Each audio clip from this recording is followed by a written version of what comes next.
Good evening and welcome to Queen Elizabeth Park, the red cedar of the Lee Valley Velodrome, glowing in the evening lights. Record ticket sales here for the UCI World Track Cycling Championships. Every evening is a sellout, and certainly tonight part of that is due to this man, Sir Bradley Wiggins. We will see him in the final of the men's team pursuit, an event that relies on combined power, technical skill, mutual understanding and, of course, mutual respect.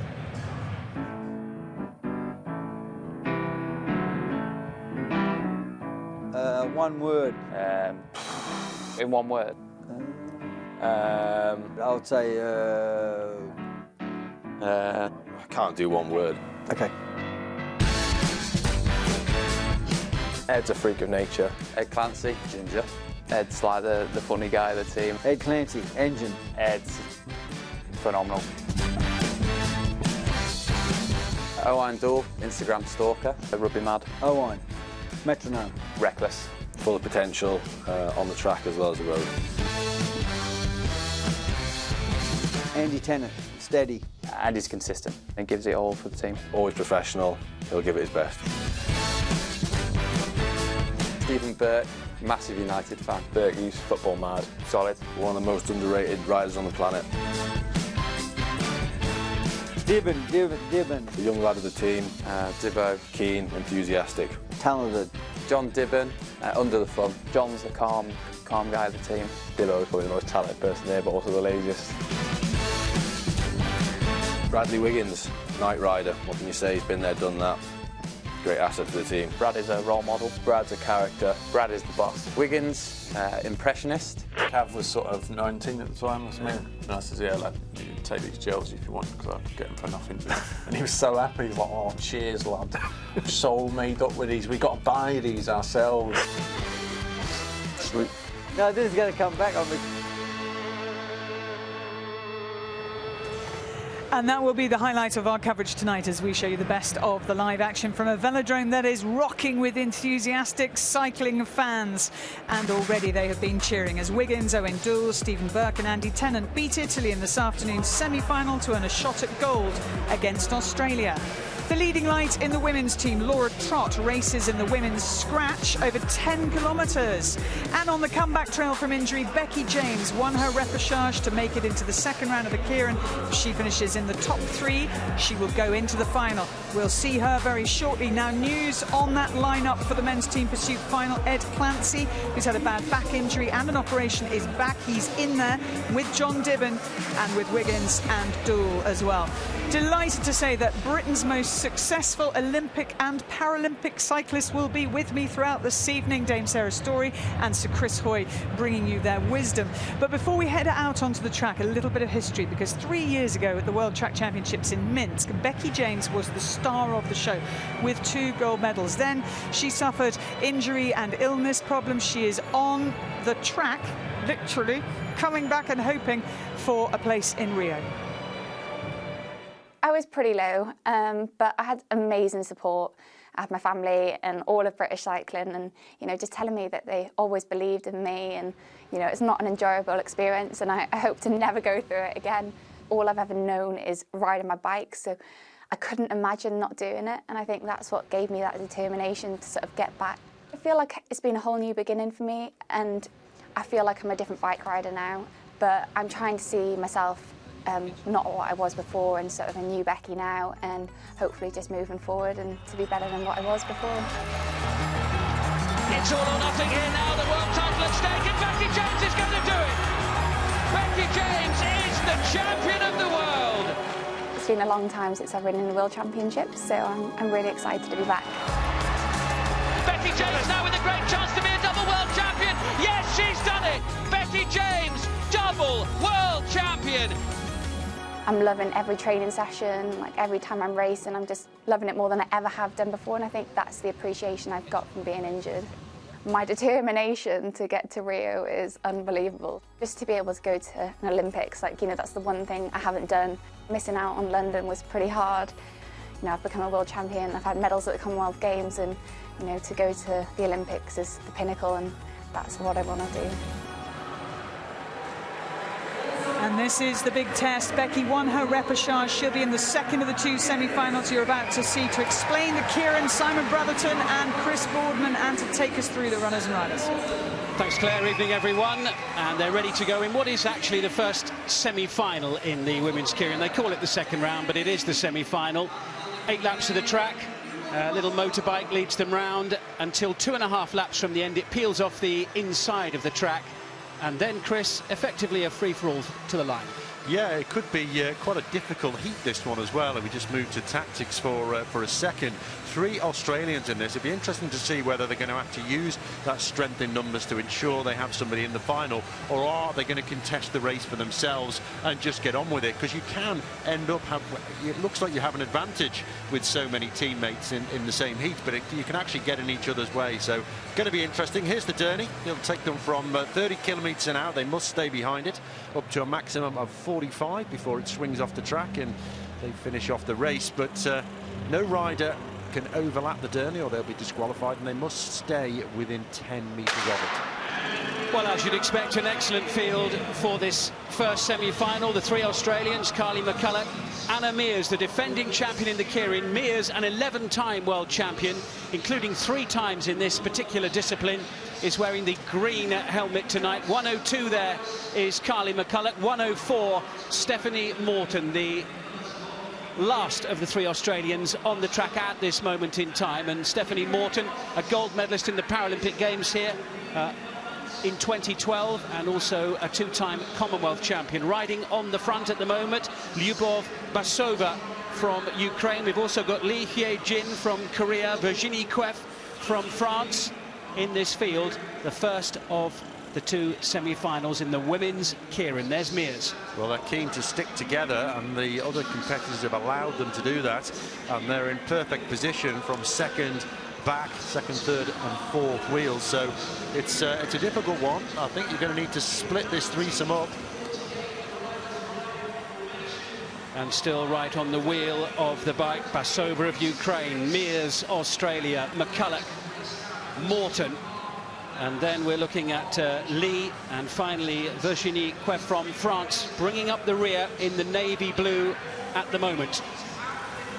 Well, another lap or so before they start to move about, try and change positions before the Derny swings out the way. They'll leave a little bit of a gap as much as they dare. Remember, they can't be more than 10 metres away to try and be accelerating as the Derny swings out the way.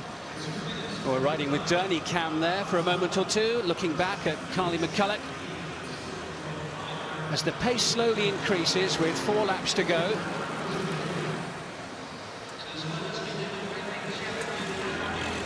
And the riders will start to look around now, start to assess who is where. Leave themselves some gaps, some room to manoeuvre, be able to accelerate and respond to what's going on behind. McCulloch starts to make a move to put herself in a good position, because the Derny will come off the track when they go down the back straight now. 2.5 laps to go. The race is on. Basova on the front at the moment, and Anna Mears is in 3rd place. She's watching Kwef of France going around the outside. Basova leads the way at the moment for Ukraine. Going around the outside, Carly McCulloch, with Anna Mears in 3rd place in the navy, going towards the front now, and hitting the front is Kwef of France. I think the French woman caught them napping there and got pole position. The Australians have got strength in numbers, got a long way to go, and they're starting the charge, but they've got a long way to come round. So Kwef is on the front at the moment, Basova on her shoulder trying to go around the outside. Here comes Anna Mears, the defending champion, up to the line, and Mears gets it on the line. She timed it to perfection. She had to dig fairly deep there in that semi-final, but one of the great champions in world cycling came up trumps and is safely through to the final. Here's the photo finish once again as Anna Mears takes it on the line. Anna Mears first over the line, Basova in 2nd place. Did Kwef take 3rd, or was she pipped as they went over the line? Because Lee Hye-jin also was right up there. She was swamped at the last, I think. Kwef pushed down into 4th position. Yeah. Mears, that's experience for you. We watch here, not panicking at all, just making sure she's got room to race. Going the long way round, but always in shelter, just waiting and waiting, and using the dip in the banking, coming into the home straight, to just roll forwards. And interesting there that Stephanie Morton from Australia, who made the final last year, was never a factor in this race at all. Basova there in the centre of your picture, taking second on the line, and Lee from Korea indeed was third. So Mears, Basova and Lee, Australia, Ukraine and Korea have riders going through to the final. Queff, McCulloch and Morton. There's the confirmation of the result from Heat 1. They will go through to the minor final. And next on track will be Becky James. Chris, it's good to see her back on the world stage again, because it's been a while. I mean, I know she's still only 24 years of age, but she's had a difficult couple of years since winning those world titles in Minsk back in 2013. It's amazing seeing her come back in at this level of racing and to be able to hold her own, to win a repechage, to get through into this semi-final. It's a tough heat she's got, that's for sure, but all of it, it's a steep upwards curve for her, though. She's well, she doesn't really look like she's been away. Tactically, really good in the previous round to get into the semi. And there Anna Mears highlighted as they came up to the line. The hurly-burly of Keirin Racing.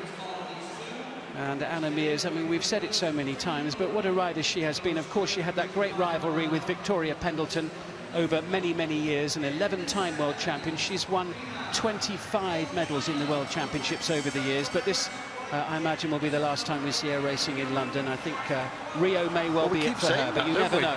We keep saying it, and well, she did take time out of the sport. It looked like she was going to retire for good, but I think that gap, that space, allowed her to assess whether she really wanted to do this, and she decided she'd probably come back with a different mindset now. She can enjoy it. Everything she does now is a bonus, and that can be very liberating to go into racing with that open mindset. She did well to stay upright in the first round, actually. I think there was a touching of wheels going into the back straight with Voinova from Russia, and it was an incredible piece of bike handling skill from Anna Mears to keep her bike upright. Now Becky James up against Gao Shuang from China, who was the world champion in this event in 2009. There's Becky James, a double world champion in Minsk, as we saw at the start of the program. Gao Shuang from China, Junhong Lin as well, another Chinese rider in this race. Ellis Ligley, the silver medalist in the individual sprint last year, is also in it. Li Weizhe from Hong Kong, an Olympic bronze medalist in the Keirin on this track in 2012. She crashed heavily in the first round. Hopefully she's okay. And the big danger, I think, Christina Vogel from Germany, a 6-time world champion and a former Keirin world champion. I think people should be amazed there's not more crashing in this event. There's so much speed and a lot of riders in a very small space. It just shows the skill, really, that we don't see more incidents than we do. James is going to take that first position. Decided she wants to get in control and dictate affairs. You tell the two Chinese riders apart. Gao Shuang has the red helmet on. We're looking there at Junhong Lin. Ellis Ligley, just 21 years of age, a really talented young Dutch rider. Christina Vogel in the white and black of Germany, and Li Weizhe from Hong Kong bringing up the rear at the moment. But Becky James got into this race the hard way. She had to go through the repechage, but what a broad grin on her face when she assured herself that she would be continuing in the competition, and an afternoon session will go into the evening one. We saw her interviewed at the start of the show tonight, and you could see that she was happy. She was really content, enjoying her racing, just glad to be back at the moment, and just enjoying being on the board. Needed to blow some cobwebs away, perhaps, but she's certainly up to speed now. But this is a rider who we don't anticipate is actually at the top of her form at the moment, isn't it, Chris? It's a rider who's working her way back. Yeah, she'll be disappointed about the team sprint result, of course, because she probably would have got a slot there and she carried on this level of progression. But that's not open to her now, so it's all in for this event and the individual sprint. So the pace gradually increasing. We'll get the camera shots from the back of Ellis Ligley's bike. Lap and a half to go now until the Derny pulls out, so we'll see them start to leave those gaps. Li Weizhe right behind Ellis Ligley at the moment, so Becky James on the front. Right behind her is Gao Shuang, and Junhong Lin is in third place, Ligley fourth, Li Weizhe fifth, and bringing up the rear at the moment, Christina Vogel. And the motorbike will disappear half a lap from now. Becky James will probably try and just let one person come around if she can, so she's got a wheel to go up, but it's a difficult one to control here. At the moment, she's deciding she's going to take this one from the front, just holds them up on the banking, accelerates in the straights to keep control, but she's a little bit swamped now. Still in good shape, though. Has she got the acceleration to go with these riders? And Vogel and Lickley are fighting it out at the front at the moment. Those two won gold and silver in the match sprint in the World Championships last year. And Becky James boxed in a little bit on the inside at the moment as Jun Hong Ling tries to go round the outside. Gao Shuang is getting up there as well. But on the inside, it's Christina Vogel. Boxed in still is Becky James, fighting hard up towards the line. Vogel and Gao. And Becky James has qualified for the final.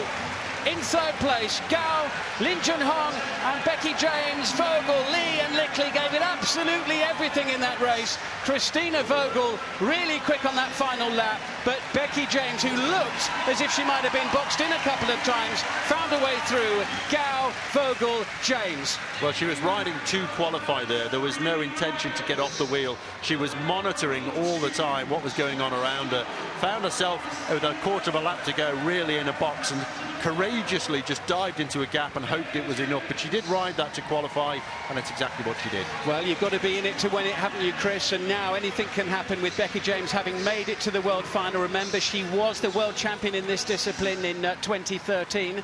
I wonder what chance she has tonight. Well, I think a medal is definitely on the cards here. But that was a courageous ride, travelling well over 60 k's an hour, and somehow just found herself space to ease through there. Just didn't panic at all. That experience she's got in the bank. Well, Gao, who was the champion a few years ago, back in 2009. Christina Vogel, the champion in 2014. They're safely through and joined in that final, in the race for gold. There's the confirmation. Becky James has qualified. And she will have just under half an hour to recover from that. The final coming up at 7:45. And Sarah Story, that is a fantastic performance, isn't it? Like I said earlier, Becky will be able to draw on all her experience, and she showed that there. She didn't panic. She didn't really hit the wind once the riders seemed to swamp round her, and she just found that gap in the final straight, and it was a perfect way to qualify. Yeah, and it's going to be incredibly tactical, as it always is, the final. It is, and it's very hard to pick a winner. I mean, that was an extremely tough semi-final. I thought that was more like a final lineup. If you added Mears into that, that was a kind of final standard. So for Becky to get through, I wasn't expecting that. I think she's done incredibly well so far with the lack of time she's had since coming back from injury. It's going to be a very tough final to choose from, but Becky's in there with a shout. As Chris Boardman was mentioning it in commentary, it's great to have Becky back, but sadly not in time to help the women's team sprint qualify for the Olympics. They failed to do that yesterday. And Jess Varnish and Katie Marchant were very critical of the qualification process, which is incredibly long and complicated. Yes, I mean, long story short is that it wasn't just about the position yesterday to guarantee the qualification for Rio. They had to get a number of points leading up to these championships in conjunction with these points to gain qualification. They were fifth, which was great, but they didn't have enough points leading up to these games. And they were emotional, they came off the track, they were upset. They said a few things which I'm sure in time they'll look back and maybe regret they said them. But there's frustration, and it's, you want to shout and scream, and it's natural. But yeah, it's a pity for them because they're starting to come onto form, and fifth place was actually the best performance they've had for a long time. And what you don't want is for that frustration to seep into other areas of the team. Sarah, let's talk about the women's team pursuit, because this was your discipline. You were part of this team until the end of 2011. It historically is an incredibly strong event. I think we've won 6 of the gold medals on offer in the 8 World Championships where this event has been in existence, but that isn't going to happen this time. What happened this afternoon? So this morning in qualification, the team ended up in fifth after all the teams had run. So you run on your own in the qualification rides. And what happened just in coming into the final kilometre, the team broke up. So we had 2 riders in, Laura Trott there and Eleanor Barker, as you can see. And then there's a rider changing, that was Kira Horn. She'd been gapped. She changed to try and give Joanna Rousel the job of closing that gap. And the time in qualification and in the subsequent rides is taken on the 3rd rider to cross the line. So although Laura and Eleanor, as you'll look here, will come across the line in around about a 4:18, by the time Joanna crosses the line as the 3rd rider, it was a 4:21, which put them into 5th place. So it was a tactical mess-up. So it's possible that the team either started too hard or there was some problem with somebody's change. What's going to happen is they'll go away, they'll look at the video, they'll look at the graph for pacing, they'll look at where the energy was spread around the team, and they'll find out which parts caused the breakdown. Because those girls have been training together for a number of weeks, years. They know each other incredibly well. So they'll look at all the evidence and look at all the details for that ride and work out where the problem was. It means that they will fight for a bronze medal at best if they get it together tomorrow afternoon. After that qualification, Jill Douglas caught up with coach Ian Dyer. Well, Ian, that was not the most polished performance, bitterly disappointing for the girls today. Yeah, the girls are disappointed. There's no way of dressing that up. We're disappointed by that outcome today. We were at the races until we split up, but at the end of the day, we weren't a cohesive, tight enough unit for the full distance of the race. Why? That's a really good question. I think we were a little bit of a boom-bust in that pursuit. We had some good laps and some weaker laps, and I think when you start off on a wavy cycle like that, it's very hard to find your consistency and keep your ride solid and under control. The team pursuit is the one thing that Great Britain have always excelled at. Because of the discipline, because of the way they train, we've always had well-oiled machines. Yeah. What's broken? And naturally, we wouldn't want to see one of our strongest riders at home on the sidelines following injury. That does sort of put you on the back foot a little bit. But of course, you know, we knew that was a long-term situation, and Paul Manning, the coach, and the riders have tried very hard to work our way around that and produce the best performance we can. And as I say, naturally, that's not how we wanted it to turn out today. I mean, I can't remember seeing perhaps as fractious a performance from a British pursuit team in recent years. I would have to agree with that. Yeah, I mean, the evidence is there for everyone to see, and as I say, it's a disappointing result and not what we were looking for. Our training performances were strong, and naturally, America has set a really good time early on. They set the tone of the race, and we knew where the race was at, and that's what we were endeavouring to match. Of course, they've got to get back on the bike now into the first round. Can they still get into a medal race? Well, absolutely, yeah, they can hit the medals here still. The top two seeded teams that win out of Heat 1 and 2 will be the guys that go forward to the gold and silver ride-off, but the fastest two remaining teams in the competition get to ride off for bronze. So naturally now we've got to turn our thoughts to that. We'll do a little bit of number crunching and a little bit of analysis tonight. The coaches and the performance support team can look at any personnel changes they wish to make before tomorrow afternoon, round one. We've got to come out fighting and show everybody what we're capable of and turn it around now. And let's not forget that tonight Laura's back in action again in the scratch race ahead of her Omnium on Saturday. So there's still plenty going on there, but it'd be really nice now to turn this around and show everyone what we can do. Thank you. Thanks, Jill. And as Ian says, Laura back in action. She is part of this lineup, and what great sports people have to do is bounce back from disappointment. And Sarah Story, she is capable of doing that. Oh, absolutely, and she potentially have to do it in an Omnium. There's 6 events. Not every single one of those events always goes particularly well, but she's going to have all the experience that she needs in her backpack to be able to come out tonight and channel that energy into a great performance in this scratch race. So it is a mass start, Chris. Yep. It is 40 laps of the track, 10K. How on earth do you work that out in your head of what you should do? You have a game plan. You try not to get caught out like we saw last night in the men's race. Moves will happen. There'll be attacks. There'll be breaks in the bunch. It could come back together again for one big sprint at the end.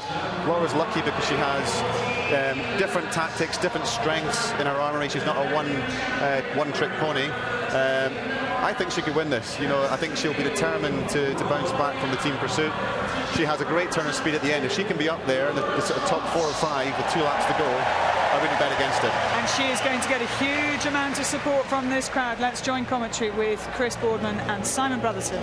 Thanks, Claire. Yes, they're just rolling round to make sure that everybody's up and running, and the race will start any second now. And 40 laps of the track. Among the key riders potentially to look out for, apart from Laura Trott, the defending world champion from the Netherlands, Kirsten Wild is here. Jolien Dura from Belgium could be a threat as well. Jarmila Makacheva from the Czech Republic, the former world points race champion. Pascal Jeuland, who is a former world champion in this event as well for France. There she is, Jeuland. Just a few of the names in this 20-rider field here in the women's scratch race. Straightforward race, no points to worry about, anything like that. It is a straightforward first across the line event.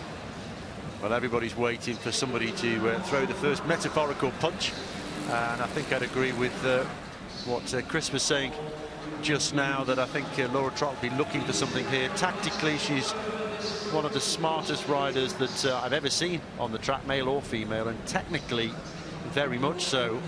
She really knows how to handle a bike, get herself into the right position. She can fare well if this comes down to a sprint. It can equally work in a breakaway, but she'll be smarting from the performance earlier today. She'll want to do something about that. This is a great way to vent those frustrations. And when Laura Trott is smarting, that's usually bad news for the opposition. Heavy programme for her there. I'm really quite surprised in 3 events at this World Championships, and one of them, of course, 6 disciplines in the Omnium. So she's got a long few days ahead of her. Great form, though, in that team pursuit. It might have gone tactically away, but the form was certainly there. There's Dura from Belgium on the front, with Laura Trott now taking a little turn. The race yet to really ignite and come to life.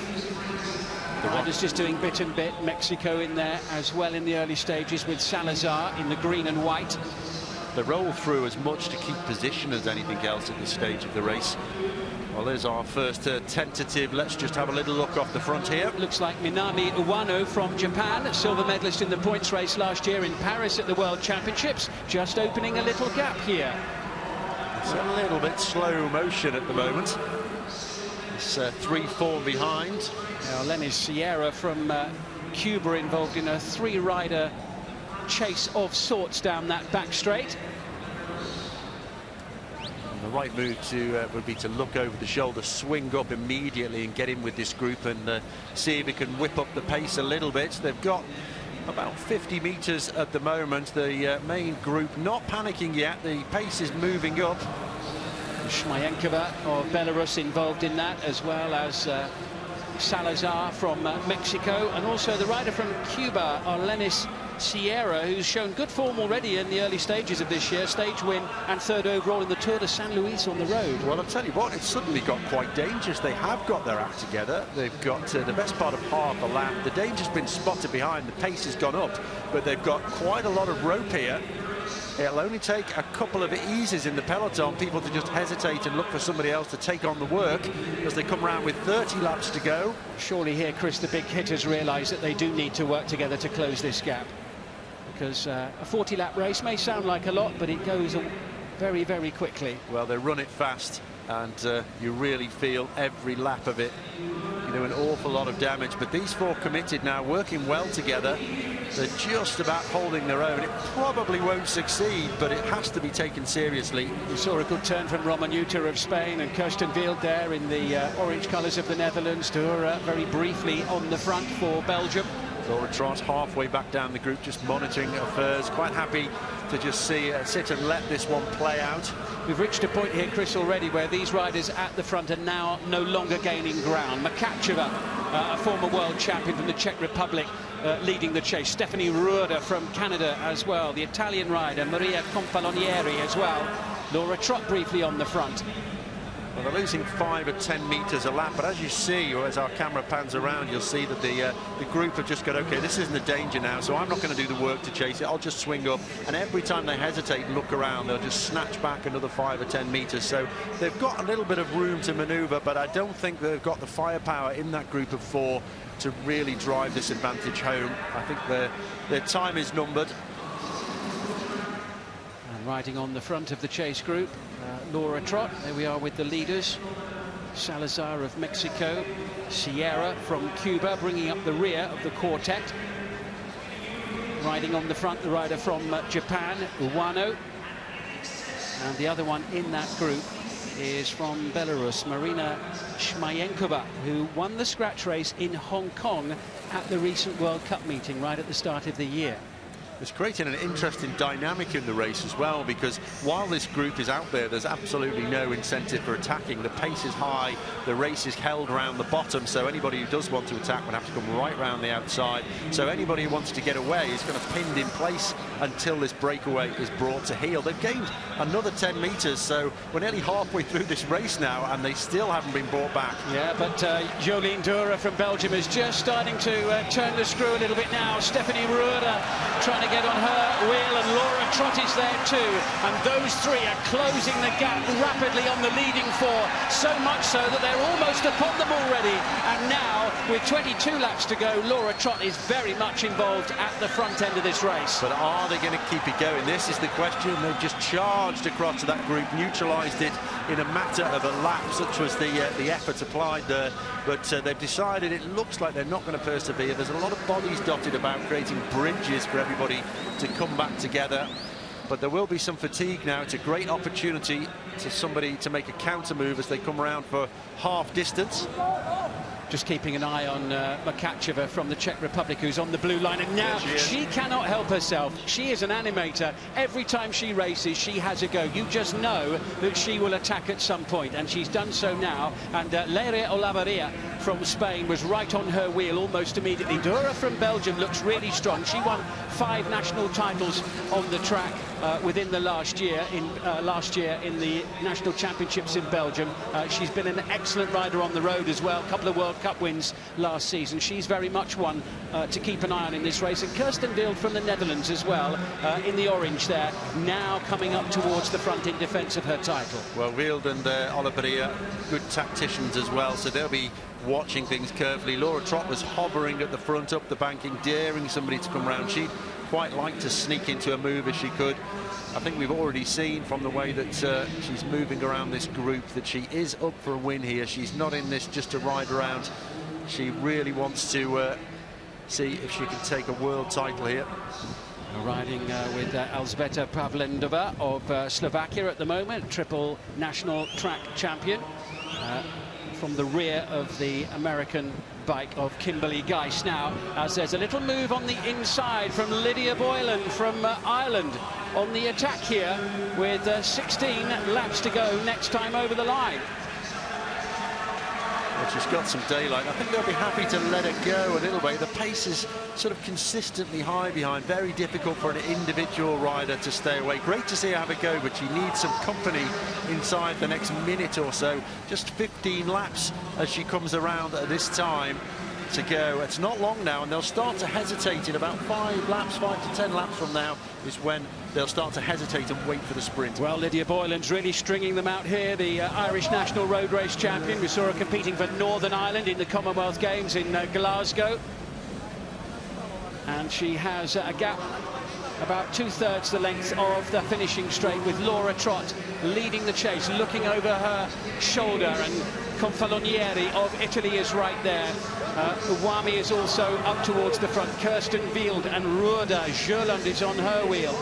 These are the wild card moves you've got to watch out for, because it's a very unthreatening one individual that you think, well, they're not going to make it on their own, so we don't have to chase too hard. They look around at each other, and nobody can do anything about it, but it looks like she's going to get some company now. Yes, and Jarmila Makacheva from the Czech Republic is having another go. Charlotte Becker from Germany is also broken away off the front of the main group on the track, and also Lenis Sierra from Cuba having another go. She was in the early breakaway. There's Makacheva, who is second on the track at the moment. Lydia Boylan, though, is tying up a little bit at the front. She will be overtaken shortly. Charlotte Becker from Germany, Jarmila Makacheva from the Czech Republic, and Olenis Sierra from Cuba now leading the way as they overtake Lydia Boylan from Ireland. Very, very dangerous move. There's quality riders there. Boylan, she hasn't got the legs, she's extended too much. The danger's been spotted behind, and the attacking starts. Yeah, the counter comes from Kimberly Geist from the United States, and Laura Trott is right on her wheel, and Kirsten Wild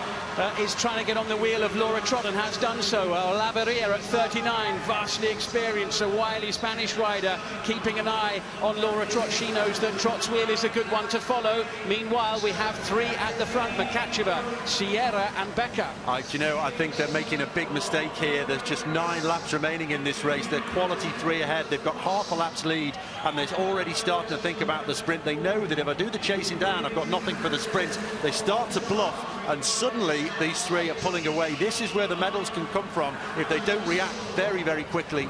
And this race is really starting to split up now as Eugenia Romaniuta from Russia as well tries to bridge the gap. She's got some company over on the far side. And the company is from Yang Qianyu from Hong Kong. Those two riding well together and closing the gap all the time. And the rider from Belarus is also trying to get back into it as well, Marina Shmayenkova. Laura Trott's found herself on the back foot, has got down to the chase now. Everybody's followed her down to the bottom of the track. Nobody really wants to work, but with 6 laps to go, I think this move has gone for good now. It's not coming back. I think she's found herself pinned down, and that gap is not closable, in my opinion. So Makacheva up at the front of the race, Charlotte Becker and Sierra in there as well. And they have been joined by the rider from Russia and also the rider from Hong Kong. There's a small opportunity arisen here because they've started to back off and think about the sprint a little bit early at the front. They're rolling through, but with 4 laps to go, Laura Trott is trying to close this gap. She's given up thinking about somebody to give her a hand. She's just cracked on. She's got them in her sights, and win or lose, she's going to close it down on her own, I think. Well, what the last 4 laps we're going to have here in this race for the Women's World Scratch Race title. Sierra of Cuba, Shmayenkova of Belarus, Makacheva of the Czech Republic, Becker of Germany, Qianyu of Hong Kong, Romaniuta of Russia. Well, they're going to get caught, but I think the winner is still likely to come from that group because they've charged behind, but they've still got to close the gap. Stephanie Roeder from Canada now leads the charge as they close the gap up with every revolution of the pedals. The crowd roar because Laura Trott is being drawn back into the race as well. How much has this effort taken from her? Can she keep it going? She's got Jolene Dora right on her wheel. And now Laura Trott is back in the first half dozen on the track as the Russian rider checks the bell. Romaniuta leads the round. Laura Trott's in the hunt for a gold here as Stephanie Roeder from Canada hits the front. But here comes Laura Trott around the outside. The stadium gets to its feet. It's Trott against Roeder. It's gold for Laura Trott and for Great Britain. She showed her fate at the front as they came into the finishing straight. It was perfect timing. It was the perfect lift for Great Britain in these championships. Laura Trott is a champion of the world for the 6th time in her career. Well, that was a remarkable ride. I would not have believed that with 5 laps to go that she could turn that around. She did so much chasing and then just took a breather and took the opportunity to follow the wheels and wait and wait and wait. And we said at the start, she's a fantastic tactical rider. Well, that was incredible self-belief. I can't believe that she managed to pull that one out the bag after being so far down. A delight for the British team to get a gold medal. She is a winner in every sense of the word, and Laura Trott would not be denied there. She was not in a great position at all with 6 laps to go. She did a lot of the chasing to close that gap, but she just kept on going. Now Dura and Wild knew that her wheel was the one to follow, but they just couldn't get past her. That was an absolutely incredible one to watch. That was, I don't know how you hold your nerve, can just see that the lap's ticking away. Just less than a minute's racing remaining and waiting and waiting, and you can see with half a lap to go she'd got herself into the position to win, but before that it just looked impossible. What a race, what a finish. That was track racing at its enthralling, thrilling best, and Laura Trott can now begin to celebrate again a day which started so badly with that disastrous ride for the British quartet in the women's team pursuit, and now celebrations with mum and dad at the side of the track as Laura Trott celebrates being the world champion again, the world scratch race champion. Trott takes gold for Great Britain. Kirsten Wild, the defending champion, settles for silver for the Netherlands, and Stephanie Roeder, who rode really strongly for Canada, takes the bronze. Look at that smile, just look at that. What a performance from Laura Trott, her 10th World Championship medal, her 6th gold, and what a way to win it. Chris Hoy and Sarah Story watching this with me. How tough a race was that? It was about as tough as she could have possibly made it. I was nervous watching it. I don't know what she was like there. She was so cool, she waited, she didn't panic, she timed it to perfection, and her legs will have been absolutely screaming there. She chased that that breakaway down in the closing laps and held on with the sprint. It was phenomenal. And she's surrounded by riders there who look twice her size. Everybody was watching Laura. She was the marked person in that bunch, and every time there was a break, everyone was looking around to see where Laura was. It's you're going to chase this. She had to win that race the really hard way because no one wanted to expend any energy that was going to benefit her, but she expended the energy and it still didn't benefit them. It was absolutely phenomenal. And suddenly it feels like in a blink of an eye the momentum has switched from us saying, oh no, what's happening to the women's side of British cycling. Now we're thinking, hello, she's won a gold medal. We've got Becky James coming up in the Keirin final. This could be a great night. It's the mark of a great champion, you know, to be able to turn around a really disappointing defeat like the team pursuit was this morning. And you know, she's got the crowd in the palm of her hand. That was amazing. That really kind of lit the crowd up today, and I'm just so pleased. And I called it as well. First one I've got right all week as well. Yes, well, the person we want to hear from is Laura Trott, and she is now down there with Jill Douglas. Well, Laura, congratulations and welcome home. Oh, thanks. I'm so happy. Oh, honestly, when I was in the race, I wasn't actually feeling that good, and I thought, I'm not going to chase people back to the group, so I kind of dug in a little bit. I thought, no, I'll let everybody else work. And then obviously, when the Canadian went, I was like, well, that's it. There's only 3 laps left. I'm going to have to chase. And it just worked out perfectly for me. But when I started to go over, I was like, oh, this is early. But then it worked, so I'm so happy. And it looked for a while as though nobody was willing to work with you. Oh, yeah. I mean, I knew that was going to happen. In a lot of the races at the World Cups, that's happened to me. So I thought, you know what, this isn't my race to lose. Like, I wasn't reigning world champion, so I kind of let everybody get on with it and just race my own race. It was a really clever race as well, and you had to do it the hard way, as Sarah Story was just saying. Yeah, definitely. Obviously, I came from the back, and there was a lot of people away, but they weren't really working together, so I did kind of know it was going to come back. And then when it came back, like I say, I had the perfect lead out from Stephanie Rudar, and that was that. That's your 6th rainbow jersey as well. Just how special is it? Oh, to be here and to win it, obviously, it's amazing. I absolutely love being at this track. So to win one here in front of my friends and family is incredible. So I'm really happy, like I say. Busy workload, of course, the Omnium coming up. And what about that team pursuit as well? What's the mood amongst the girls after today? Yeah, I mean, obviously, it was a bit disappointed. It didn't go to plan what we've splitting up. But unless you race this kind of thing on the edge, you don't really know your limit. So obviously it was disappointing that it did break, but the girls rode incredibly and we gave it all we could. So we're just going to come out tomorrow and try and get that bronze medal. Well done today. Thank you very much. Fantastic. Thank you. What a year it could be for Laura Trott. She could yet become the first British woman ever to win 3 Olympic gold medals. But let's have a look at it from 2 laps out. And as she said, she had to go for it and go early. She did, but she didn't panic, and you could see the gap was closing. She had the measure of them, and it was just down to whether or not that Kirsten Wild would have the power at the end, and she was hanging on to Laura's wheel.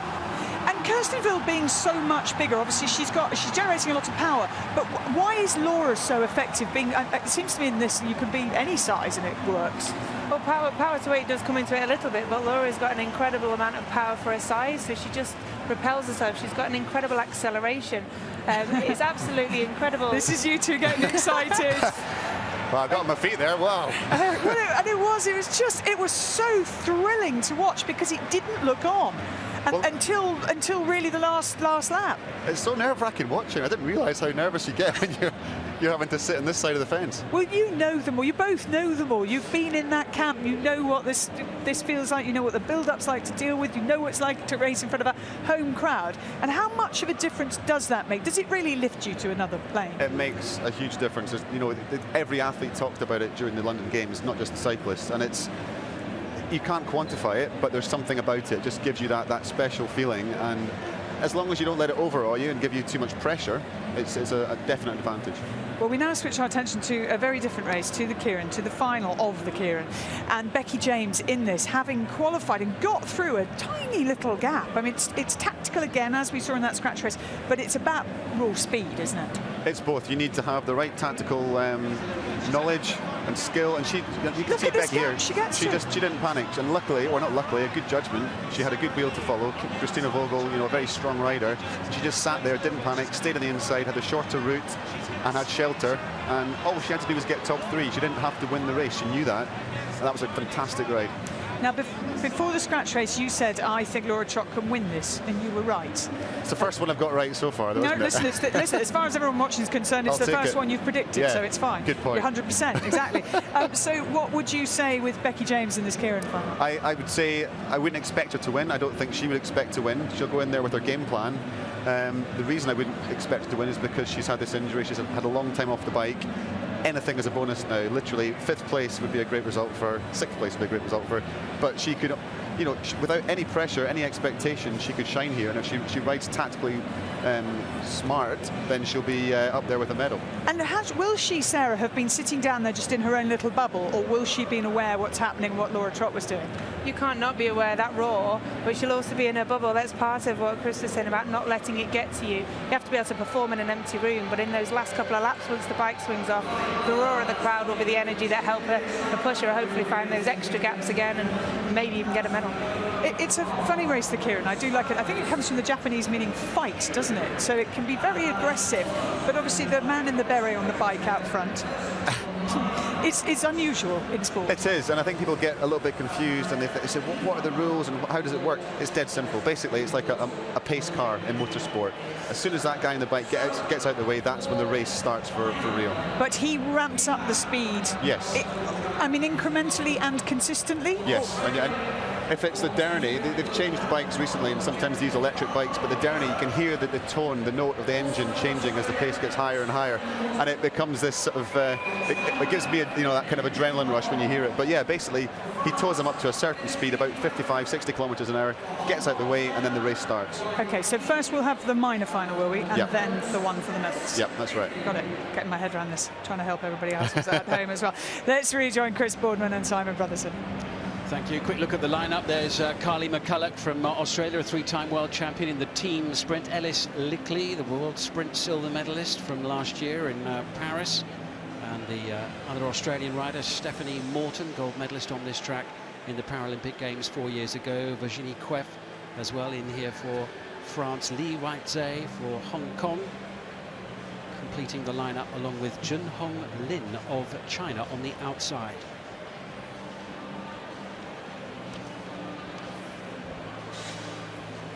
And here comes the Derny on the far side of the track at the moment, and slowly making its way around the banking. And when the Derny goes past, the race will begin. 8 laps. This the minor placings final. Derny's going to escort them from 30 to 45 k's an hour for the women. Everybody lines up.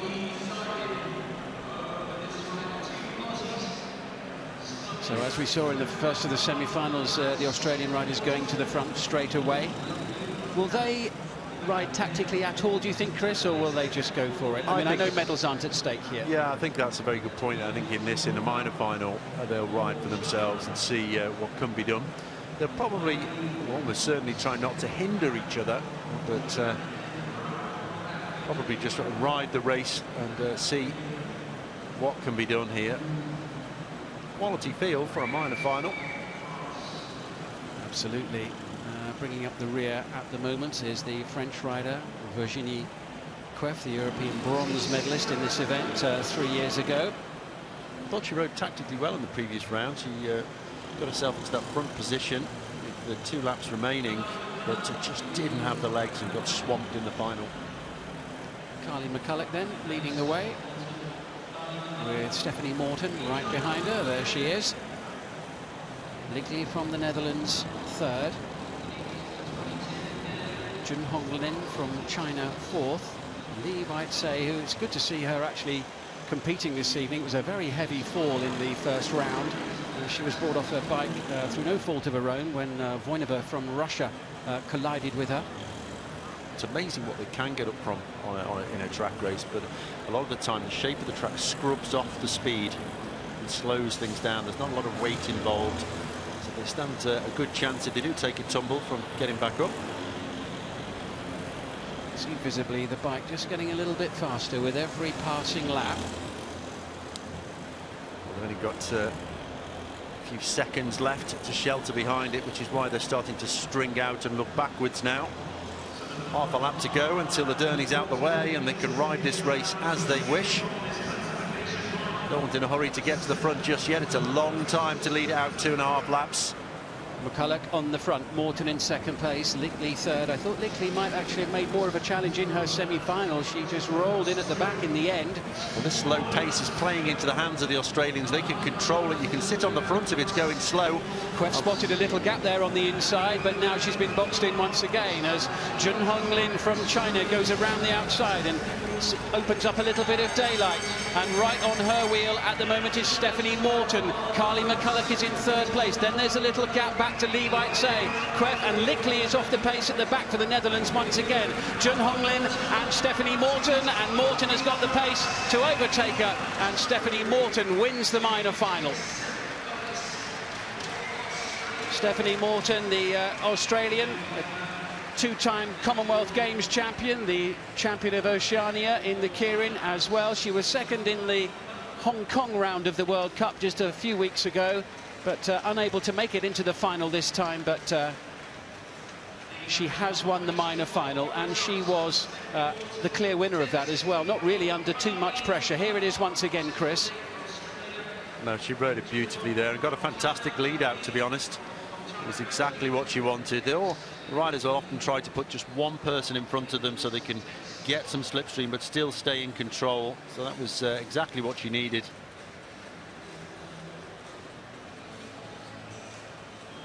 And Stephanie Morton over the line in first place.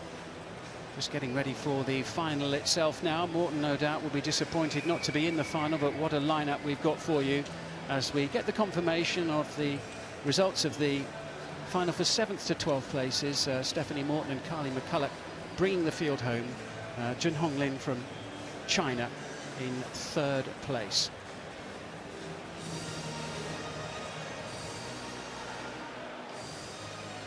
Here's the hurly-burly of the women's keirin when the race is really on in the closing stages.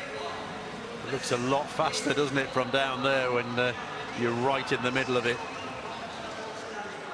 Be interesting to see what sort of form Ellis Lickley, the Dutch rider, has when it comes to the match sprint as well, a little later in the week. As I mentioned earlier, she got to the final and ended up with a silver medal last year.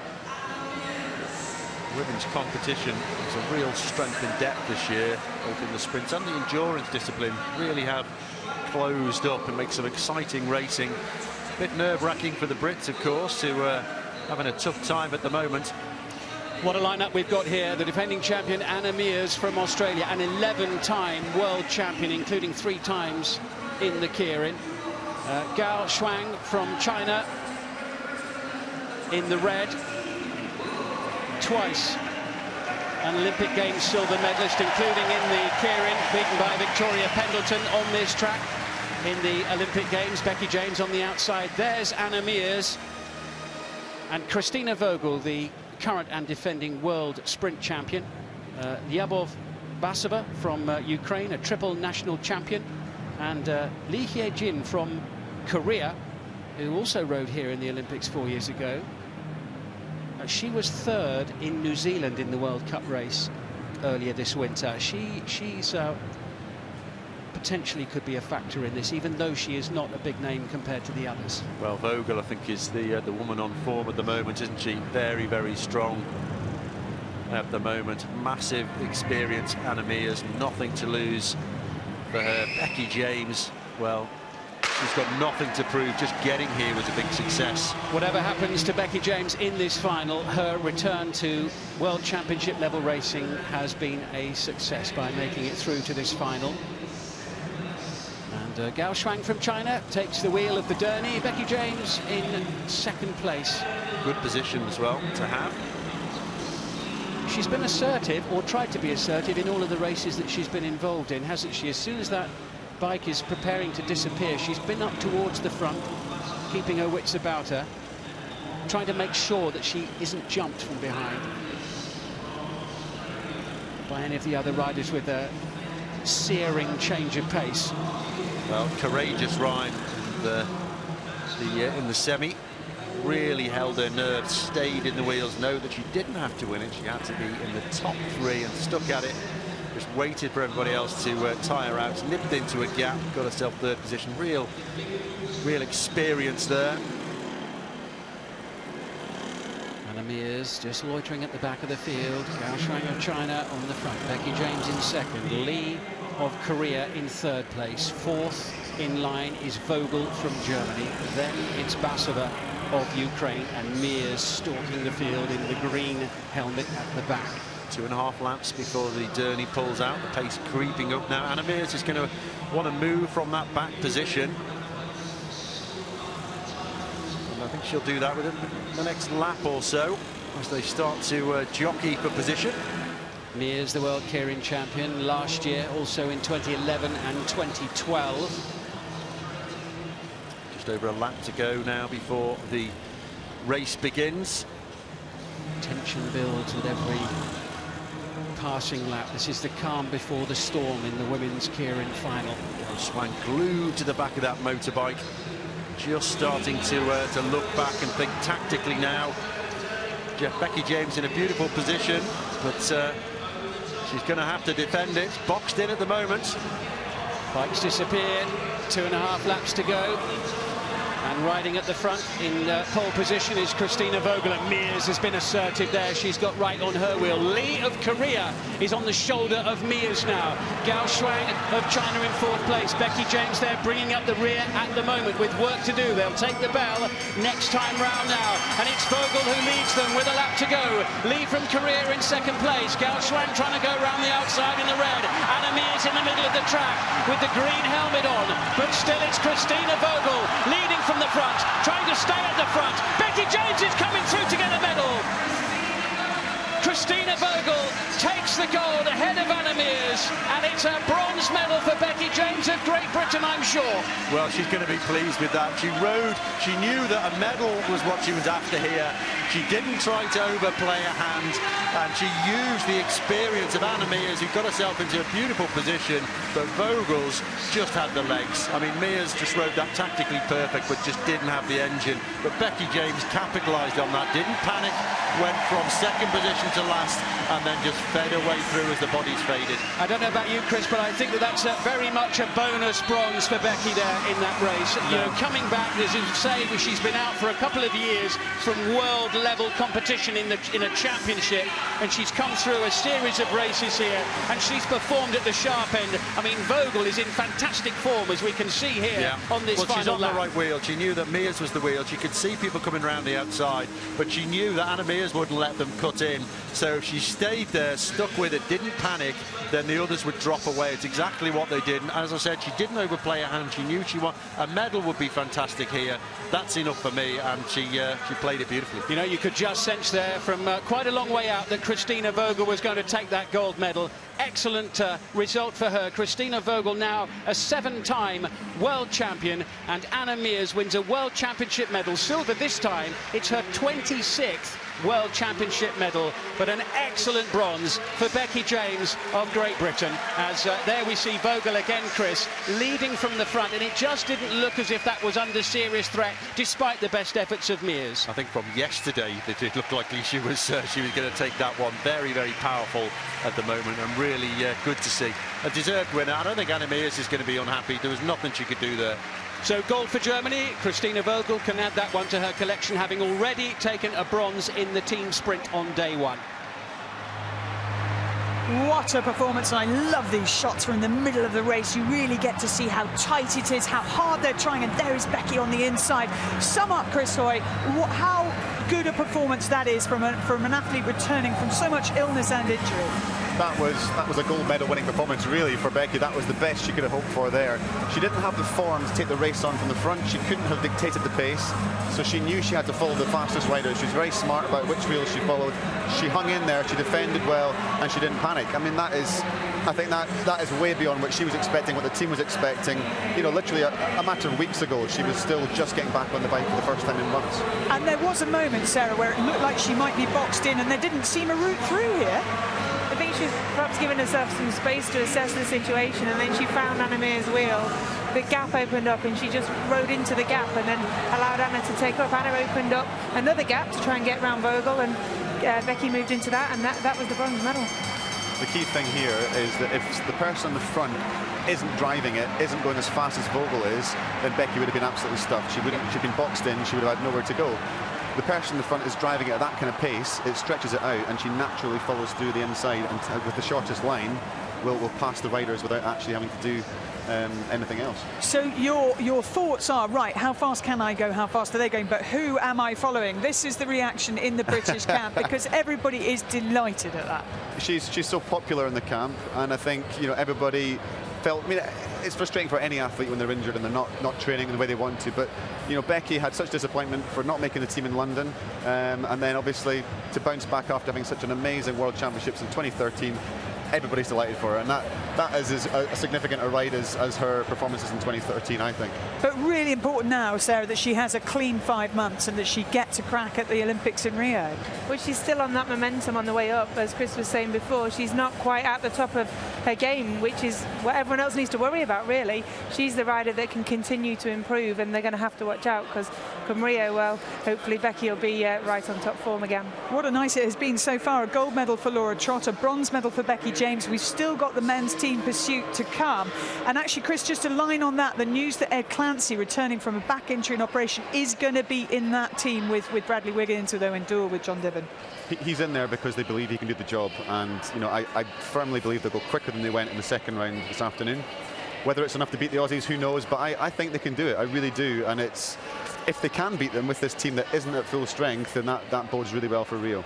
And Ed Clancy is a fantastic lead man, isn't he? Good out of the blocks. He does the first lap and a half, or the first stint, and, you know, people think, well, it's a team pursuit, everyone does the same job. They don't. Everybody has a different role within the team.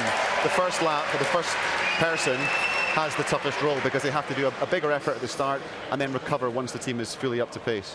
What would you say, Sarah, the way it's feeling in here tonight, how much will that feed through to that men's team? Oh, they're going to be buzzing to see the success. It's turned back in our favour now, and Great Britain are going to be gunning to get the Australians. It's the Australians as well on the other side of the track. That means a little bit more. Is there real angst there? Of course. There's lots of banter in track centre, and for the rest of the road season, some of these boys will race each other on the road in the coming season before Rio. So this is the one they'll want to win. This is the blue ribbon event for the endurance riders.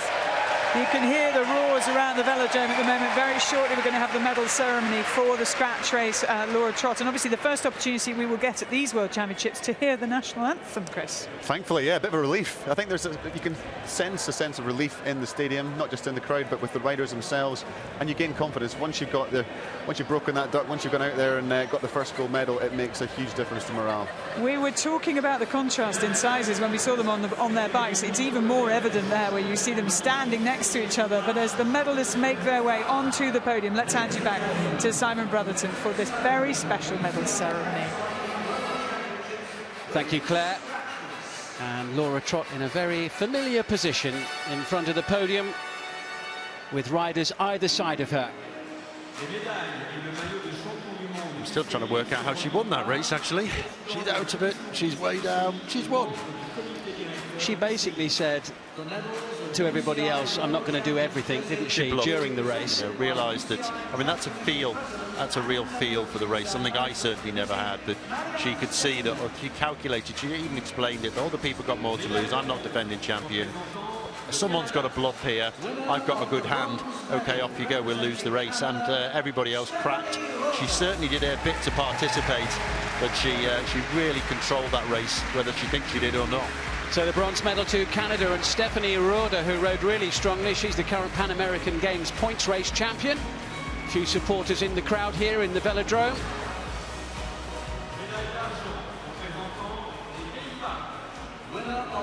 And Kirsten Wild from the Netherlands, reflecting on a title that is no longer hers, but she has another medal for the collection. Gold medal in this event a year ago. She's got a couple of bronze medals in the Omnium as well over the years on the track. Very accomplished road rider.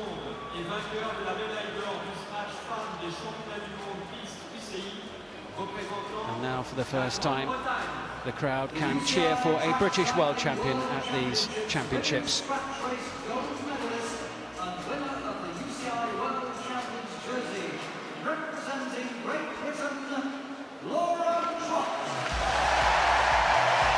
She must wish that she could race here every time. Double Olympic champion on this track. And now a World Championship jersey won here too. It's the 6th time she's pulled on a rainbow jersey, and she's still only 23 years of age. Well, I'm already looking forward to watching her ride the elimination race in the Omnium.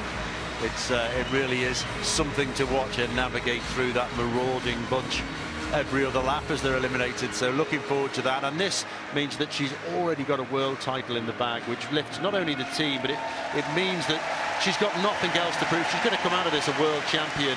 Even with events still ahead of her, she could get a double gold medal here. British team certainly, I think, needed a lift after the opening day and a half, and also the crowd as well inside the velodrome.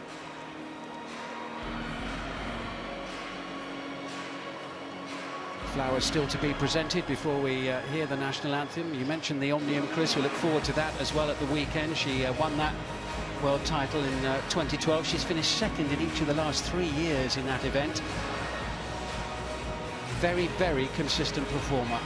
Heavy programme for her, though, I have to say, riding the team pursuit and this scratch race, which has obviously paid off, and the Omnium. So that's an awful lot of racing she's got over a few days. Ladies and gentlemen, the national anthem of Great Britain.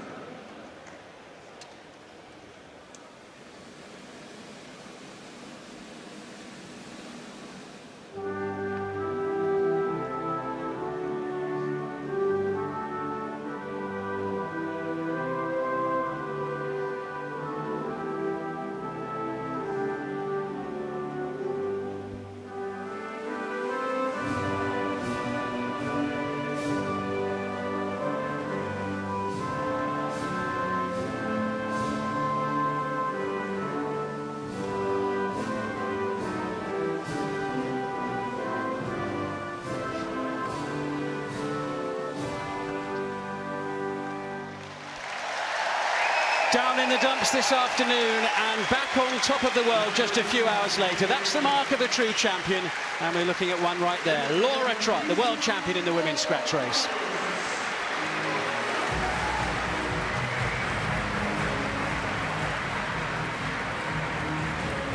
What a race, what a ride, what a performance. Fantastic stuff on a very, very exciting evening for British cycling. But let's hear now from Becky James after her bronze medal in the women's. Kieran, she's been speaking to Jill. Becky, I do not think there will be a more popular medal in the British camp and in this velodrome than that. Just how special did that feel? I can't actually believe it. I can't get my head around it. You know, bronze medal, you always want a gold medal, but to have a bronze after all I've been through the last 2 years, at home in London with all the support here, it's just incredible. I'm over the moon. And just some great riding as well. Fantastic Kieran racing right through the first round repechage and then into that semi-final and then into the final. What a great run of races. Yeah, I like to do it the hard way, put myself in the rep to do a bit of extra racing. I haven't actually ridden a Kieran since Nationals in September, so I've just been doing like video analysis and specific Kieran training, and it's really worked. And just to get myself in the top 6, like each step I made today was like a complete bonus, and then once I got through the rep, like I was just so overwhelmed I couldn't believe it. And then getting third in the semis and then into the final, it just doesn't feel real. I'm just over the moon to be back. I think you picked the right wheel to sit on, though. Anna Mears made some space for you. That was critical, wasn't it? Yeah, it was really, really good. And it's weird because that was exactly what it was in Worlds 2014. And I had this weird premonition beforehand. It was Vogel, Mears and me. And it kind of ended up like that. So, yeah, it was really good. I'll be asking for your lottery numbers shortly. Can't tell you them. Listen, thank you very much indeed. You're feeling good? Yeah, really good. You know, it's been a really, really tough road, and the World Cups were really tough for me this winter. All I rode was sprint, and I was knocked out first round, which was so frustrating. But just to be back and doing Kieran, which is the one event I truly love, and just, it's been so good because I've just been working so hard and knuckled down since Hong Kong. I've just seen improvements week in, week out, and yeah, managed to put it out today, so happy days. And the Rio dream's still very much alive? Yeah, I'm over the moon to performing and getting top 3 here, and you know, I'm hoping I'm back in the team now and giving myself more opportunities. Well done, thank you so much. Thank you.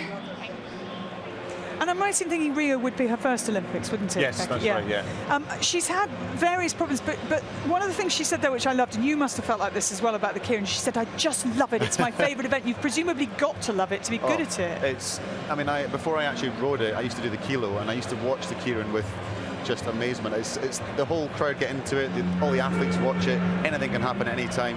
But to do well in it, it's such a buzz, yeah. And Becky's 23, Laura Trott's 24, Sarah. They're arguably coming into their peak. It's amazing what Laura Trott has already achieved, isn't it? No, I mean, I remember Laura's very first senior event when she came from a junior world champion in 2010, and she was in the village, a flatmate of mine in Delhi at the first Commonwealth Games, her first sort of senior ride, and just to see what she's done, to have been a teammate of hers during my team pursuit days as well, she just keeps going from strength to strength, and she's got more years to come because female endurance athletes generally become better as they get older, so yeah, this isn't the end of it. Well, talking of age, let us discuss Sir Bradley Wiggins, a man who has won 6 gold medals at the Track Cycling World Championships. He has won 4 Olympic gold medals. He was the first British man to win the Tour de France, but he doesn't sit back and rest on a golden throne. He says, no, do you know what? I'd like another challenge. I'd like to go to another Olympics. I'd like to try and eclipse this man here with his record of Olympic golds and Olympic medals as well. And so Brad thought, well, I'll come back to the track then. He did so for the Commonwealth Games, but in this team pursuit, he needs a lot of help from his friends, and Jill Douglas has been inside the camp. She spent a day with the British pursuit team.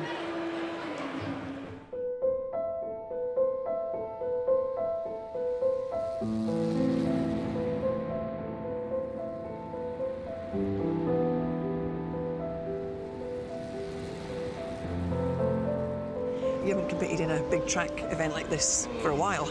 Are you looking forward to that? Yeah, I mean, I've done a couple of World Cups and Euros this winter, but obviously the Worlds is a different stage. And the last track Worlds I did was 2008 when we won with Cav here, so 8 years ago. And my first was in 1998. So yeah, I mean, it's a long time ago. How does somebody of Sir Bradley Wiggins' calibre and character fit into this group? You've got a lot of young riders as well. How does that gel together? That was exactly the question I was asking myself, how are we going to manage this? And I must tell you, Brad fits absolutely 100% in that team. He is a very instrumental guy. He's very inspiring. He brings the right balance in this group here and calms everybody down, but also keeps the pressure on. It's not that he's above everybody else. He's on the same level, but he's a very solid part of this team. Are you enjoying having Brad on the track with you? Yeah, it's been fantastic, really. Yeah, it's good. It's good for morale, and everyone tends to up the game. It's great to have him around and really respect him. How are the boys running? Do you feel good? Really good, yeah. I mean, compared to like where we used to be when we were training for London Worlds and Beijing and stuff, that just the speeds now. I mean, it's just having to recalibrate. Like everything we do, we're pretty much on world record pace there all the time. The whole group has moved on, you know, with Heiko and his new regime, and we're training like sprinters now, really, because the whole event's just become a sprint endurance event. I mean, if you think Sydney, we set the Olympic record in qualification here, which was 4:04 16 years ago, and now we're hoping to do sub 3:50 in Rio. So it's, you know, good 15 seconds it's moved on, which is a lap now at these speeds, and it just shows you over that 15 years how much it's moved on. An important cog in the machine is double Olympic champion Ed Clancy. He's fighting to regain top form and his place on the team after back surgery. How does it feel to be back in the bike? Yeah, really good. How long have you been back on? Operation was December the 2nd. We spent 2.5 weeks walking, trying to walk. In terms of the disc healing, like, it should be pretty much done now. We would have lost a bit of condition. We've lost a bit of like range in my right leg. The saddle's gone down, the bars have gone up a bit, but we're getting a little bit more each week, like, so. Hopefully by the time we get to Rio, we'll be all right. Must be funny, just Ed being off, you've missed a few as well. It's just You've got some, the problem is like, if you're slightly off that 1 or 2%, you've got other guys that are pinging to fill in, like John Dibben's flying round. So, yeah, so as soon as you're slightly off the pace, there's someone always there to fill your spot.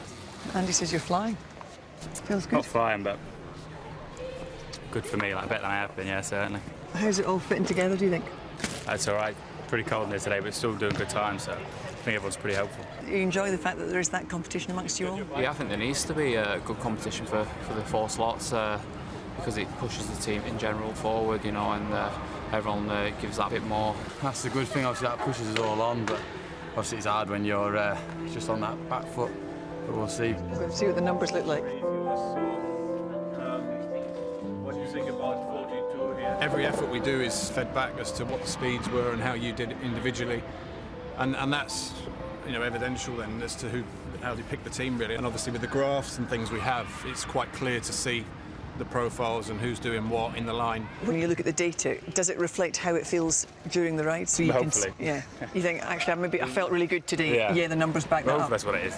Bradley, what do you think? Personally, you know, like the way I felt today compared to yesterday. Yeah, better. In the finish, you were like... There seems to be quite a good spirit amongst the boys at the minute. Yeah, it's a good laugh, to be fair. Like, it's nice having quite a big group as well. Obviously, we're like people like Kian and stuff coming in, a few fresh faces and that. Yeah, it's good. Within the group, there's guys competing for the same spaces, so there's a natural rivalry, isn't there?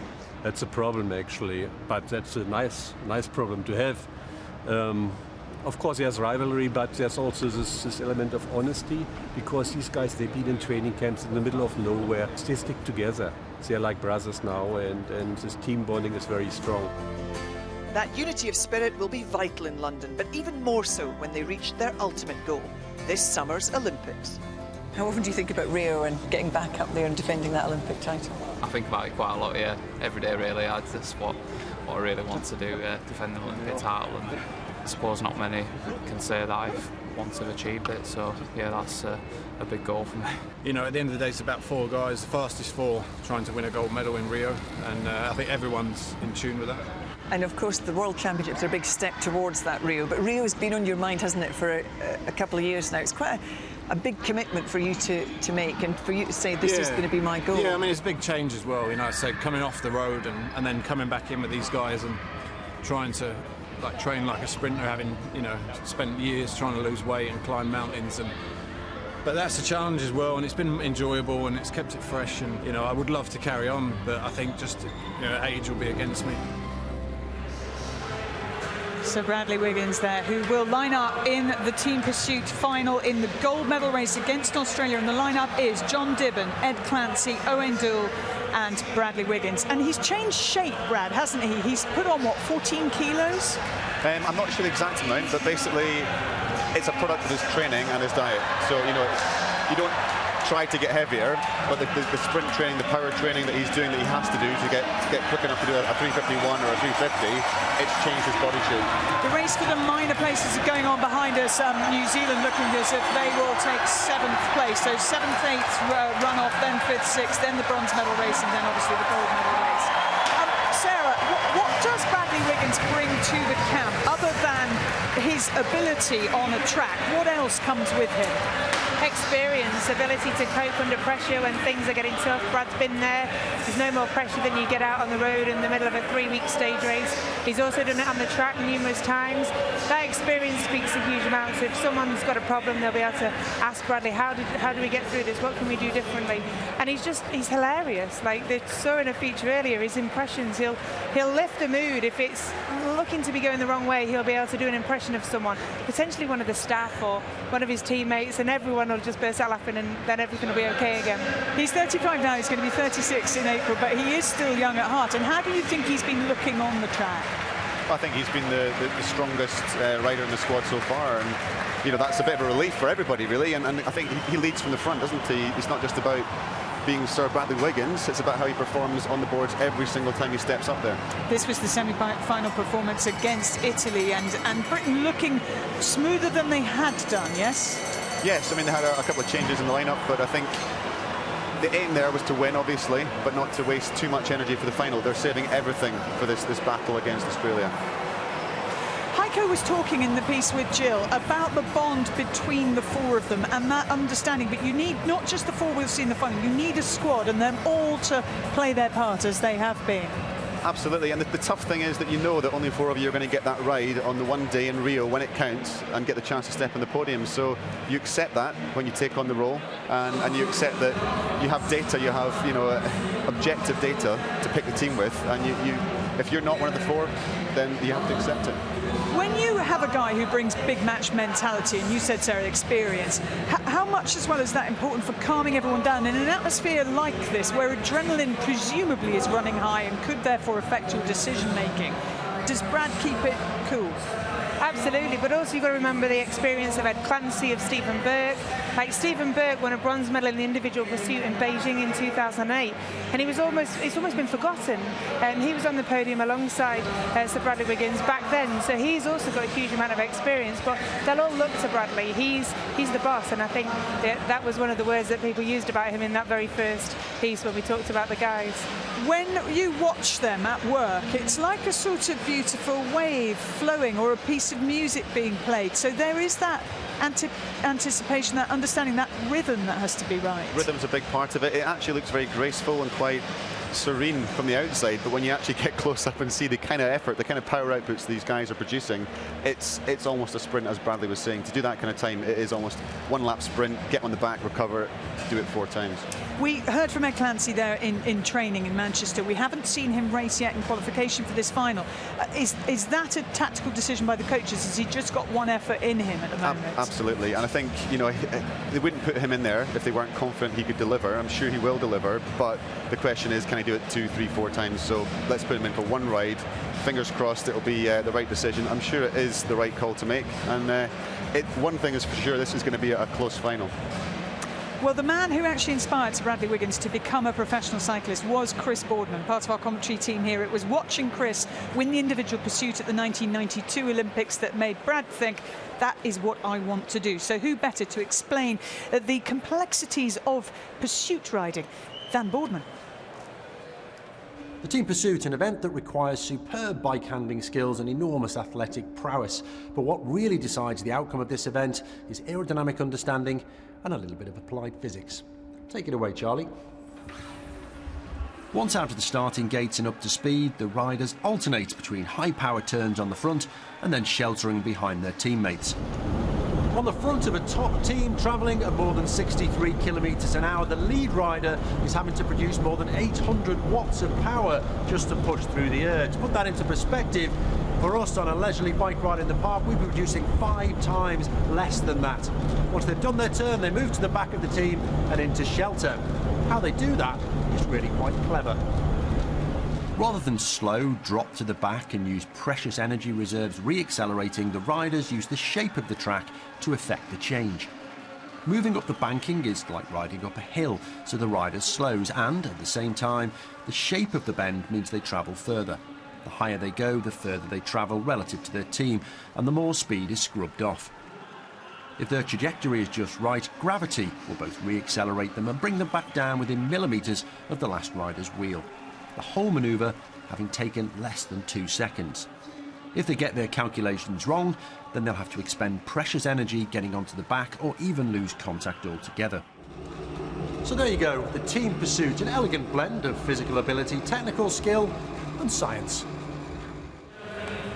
Brilliant description there from Chris Boardman, mapping out exactly what this race requires. And Chris, watching it, I'm asking myself, does it help if all 4 team members are actually the same shape and size? Well, that would be a luxury that everybody would love to have, but I'm afraid that isn't the case. You have different abilities on the day, you've got different shapes and sizes, and how you put them together is part of the magic of it, really, that you can't measure in a wind tunnel, how you manage those resources, and that's the challenge that we've seen, certainly the GB team struggling with already in this championship. How do you assess that final lineup? Is there any element of risk in putting Ed Clancy in there? Yes, it's an unknown, and I think they're looking at winning this. They're not looking at doing the best that they can, or rather, they're not looking to be safe. They're going to take some risks. Ed Clancy, you can see that although he hasn't ridden and they're putting him into a World Championship just for the final, he's got such a history behind him. They know that they can rely on him. He's one of the best starters in the world, and I'm fascinated to see what's going to happen. They certainly cleaned up their last ride after the opener, which was really quite ragged, and I'm expecting big things. And I think, as Chris has said earlier, I think it's going to be a really good fight. But if you were looking at the market, would you make Australia favourites for this? Well, I think Australia have looked smoother up to now. They're the unknown. I think the British, we've seen what they've got to give, and they'll fight all the way. The Australians, I'm still not sure we've seen it all, so they might have a little bit more to give. I'm not quite sure, but there's nothing in it, really. I'm not sure there is a favourite in this one. It's going to be very close. It's going to be very exciting as well. The riders are out there. They're just going through their final preparations. Chris, in terms of that, what do they do as the minor races are taking place around them? What are the gold medal riders doing right now? You'll have a very detailed plan counting down to the moment you're going to be on the track, and you can work it out almost to the second. So right now the guys will be off the rollers, getting toweled down, getting their skin suits on with the numbers in the back, headphones on, probably listening to music, something that can help them block out the distractions. They'll be focusing, they'll be visualizing the ride lap by lap, thinking about their turn at the front, what they need to do, focusing on the performance, not on the outcome, not thinking about a gold medal, a silver medal. They'll be thinking about what they have to do individually to give the best performance as a team. And are there rules, Sarah, as to how long you stay in the front before you peel off and drop back behind? No, it's entirely down to the team how you put that ride together. So one of the things that you go through in those final few minutes is making sure that the plan for the set part of the race that you've decided upon is in your head. So you know that the man 1's going to do a lap and 3/4, man 2 is going to do a lap and a half. And you put that jigsaw piece together, but also you have to go on what happens in the race as well. Someone flings in a half because they're slowing the pace. The rest of the team have to respond. So you'll talk it through to a certain extent. You'll discuss with the coach how they're going to walk the line, what sorts of feedback you're going to get from trackside. And when all of that is put together in the race, you can make the right decisions under pressure, thinking about your teammates, thinking about yourself, and thinking about the best performance that you can do as a cohesive unit. When you drop down from the top of the bank, is there ever an incident of clipping the back of the wheel of the rider in front of you? Yeah, absolutely. It's a real risk, and you're always pushing the limit, because the closer you are to the wheel in front, the more shelter you get, the more energy-saving effect you receive. I think it was 1997, the World Championships in Australia in Perth. It was Ukraine against Italy, and if I'm right, I think Ukraine were about 2 seconds up. They had the gold medal in the bank. The guy came back down, caught the rider's wheel, crashed. 2 guys went out. The Italians got the gold medal. That's it, game over. Yeah, and it can happen. And presumably you've got to ride with no fear of that at all. You never focus on the things that can go wrong. You focus on what you have control over. You focus on what you have to do. It's the old, you focus on what you have to do, not what you shouldn't do. Okay, well, let's get going and get out onto the track to see the bronze medal race in this men's team pursuit and rejoin Chris and Simon. Thanks, Claire. And Elia Viviani there with the Sky logo on the shorts, lining up for Italy here for this bronze medal ride. Liam Battazzo, Simone Consoni and Francesco Lamont completing their lineup. Up against Denmark, silver medalists 2 years ago, bronze medalists in 2013. They include Lasse Hansen, the Olympic Omnium champion, and they've got some really good young riders here. A couple of 18-year-olds, Niklas Larsson and Fredrik Madsen in their lineup, and Kasper von Folsak as well, who already has 2 World Championship medals in this particular event. But bronze is on the line this time, with Denmark starting in the home straight. Final adjustments made for the Italian squad. There's Viviani, who will be one of the main players, I expect, in the Omnium later in these championships. That's the event that Mark Cavendish will be riding for Great Britain. He's got a busy schedule, hasn't he? He's a real cracking track rider, very, very skillful, sort of a lightweight sprinter, really. Strong season on the road as well. So he almost doesn't stop racing. Goes 12 months from track season to road season. 3:58 from the Italians in the previous rounds. Pretty much everybody going under 4 minutes now, aren't they?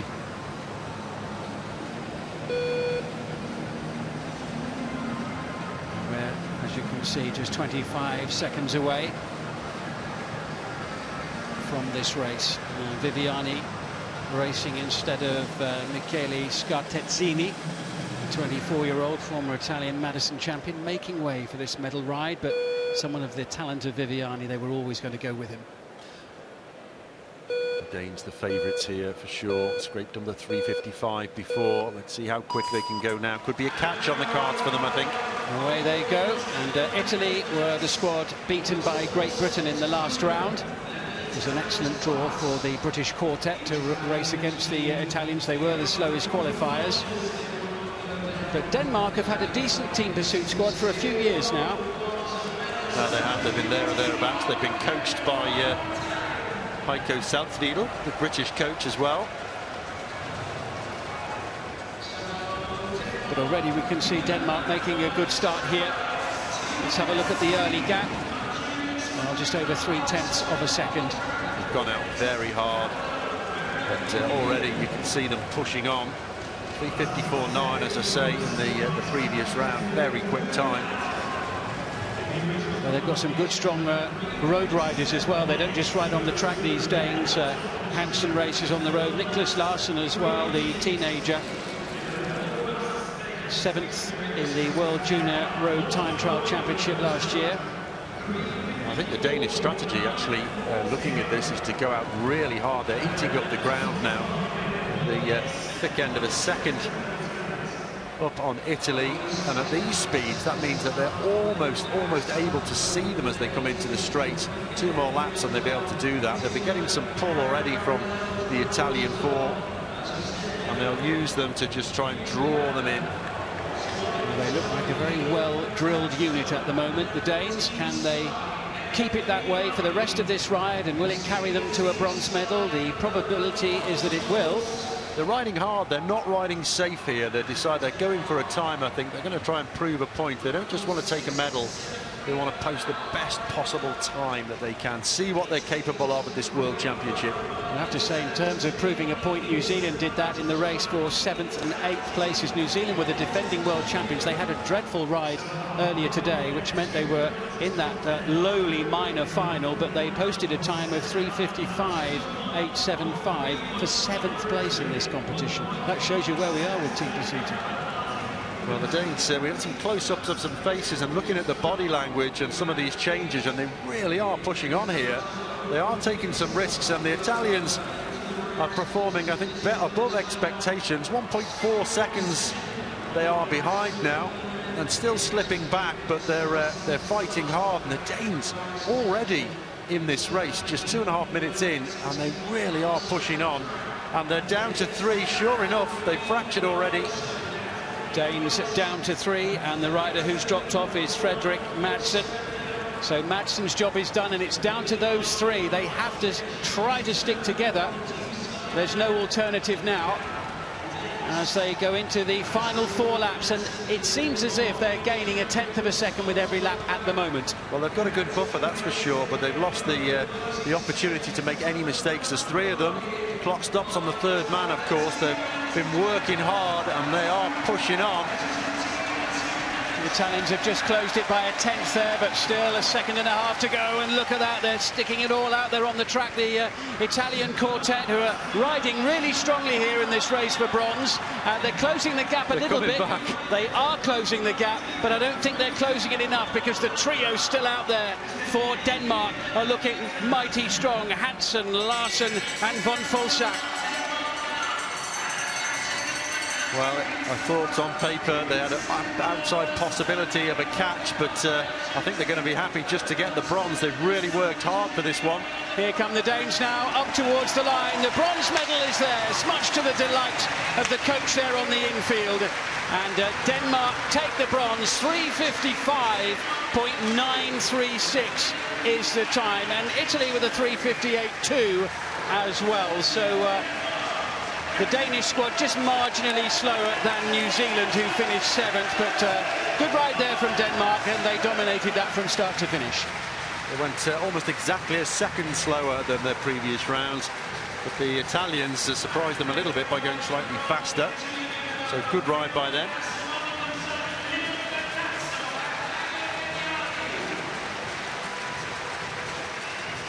Denmark asserting their authority on this bronze medal ride almost as soon as they were out of the gate. Really putting the hammer down early to establish a sizable cushion, a sizable advantage over the Italians, who didn't panic though under the pressure.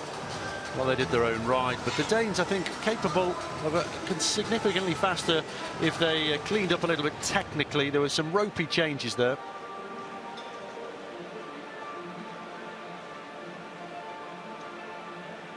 There's Sir Bradley Wiggins there in the final few moments to gather his thoughts.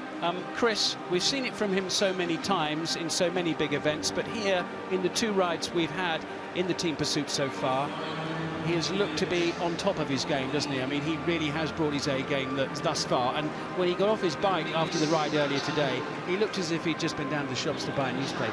Well, the coaches are saying that he's, you know, in training he's been just the same as everybody else. He's been not been better or worse, just been holding his own, doing a good job. And in racing, that's when you get the change, really. That's when he just goes up a gear and has that capability. And it perhaps took them by surprise, actually. He was better than they expected, and he got more to give. He can have confidence to do longer turns in this team and look after the two younger members there. There's some youth in the Italian lineup. Sam Welsford just 20, Luke Davison at 25. A world champion in this event a couple of years ago. Michael Hepburn as well. He's the most experienced one here, even though he's only 24, a 5-time world champion. Callum Scottson as well, named in the Australian quartet. There are one or two that could come in for the Olympic Games for Australia still, who are not here at this moment. But Bradley Wiggins there. 12 world titles across all disciplines on road and track. 6 golds on the track, including 2 in this event, but not for a good few years now, in 07 and 08. But they've got active experience, as well as the youth of Dibburn and Dool. Ed Clancy coming in for this final. A 5-time world champion, 4 team pursuit world titles for him, going way back over a decade. A double Olympic champion in this event. What a final we have in prospect here. So we're not sure what Ed Clancy's got to give here. They're bringing him in, that huge experience he has. He can deal with the pressure, that's for sure. On his day, one of the best starters in the world, of course. Wiggins can take huge confidence from the 2 previous rides. Clancy's got to get them out the gate. They've saved him for the final. He hasn't had that acclimatisation. A courageous move to bring him in for this ride, but he won't let them down. Classic sporting confrontation that endures and never fails to do anything other than deliver. It's a World Championship final between Great Britain and Australia, and Ed Clancy leads on the opening lap. That's his role. Shane Sutton was saying to me earlier today they think Ed's got one good ride in him here at this championship as he recovers from that back operation and gets back to top form. And Clancy has a considerable engine on him, which will be required here. Well, a steady start from him, a very different style. The Australians, I think, determined to get the nose in front early on, and they've done just that. Well, Australia trying to put their pressure on early here in this 4K race, and as you can see, just over a half a second advantage for the team from down under here, but a long way to go in this final. Well, it's not time to panic yet, that's for sure, but they got off the mark. It was almost like a team sprint start there, 3/4 of a second in advance, but that advantage is now being held by the British team. We want to see them start to nibble it back now, though. Owen Doull now riding on the front. What a great young talent the Welshman is. 3rd overall in the Tour of Britain on the road last year. But for now, it's all about the track. It's all about the road to Rio. And at this moment in time, it's all about trying to secure that gold medal. Has the gap come down? It has just a little bit, but it's staying in a similar sort of area at a 0.6 of a second. Bradley Wiggins on the front. Well, he's likely to do a long turn, and they gain about 0.2 of a second if somebody does a long turn, just by the extra length that they don't lose in that change. And sure enough, he's coming round, still on the front, ploughing forward now with the team, bringing them, well, it's lost another 0.1 of a second, so holding his own, but we need some more speed. 9 laps to go, and the gap has just gone up a bit here. There's work to do for Great Britain. How much have they got in the tank here? Slipped another few hundredths of a second there, so the Australians are matching them stride for stride. Britain finding it hard to just take a bite of that lead and close it down as Ed Clancy goes to the front again. Well, he's done a great job because he's just pulled back nearly half a second in a single turn. But it's all going to come down to the closing stages of this race. 0.3 of a second in it now between the two teams. It's absolutely nothing. Wiggins' endurance will come into play in the last part of this race. Great Britain are on a roll here now. They're closing the gap all the time, closing in as Dibbin comes off the front now, and John Dibbin is done, and we're down to a final 3. Now it's back up to 0.4 of a second, less than half a second in this classic confrontation. Great Britain against Australia.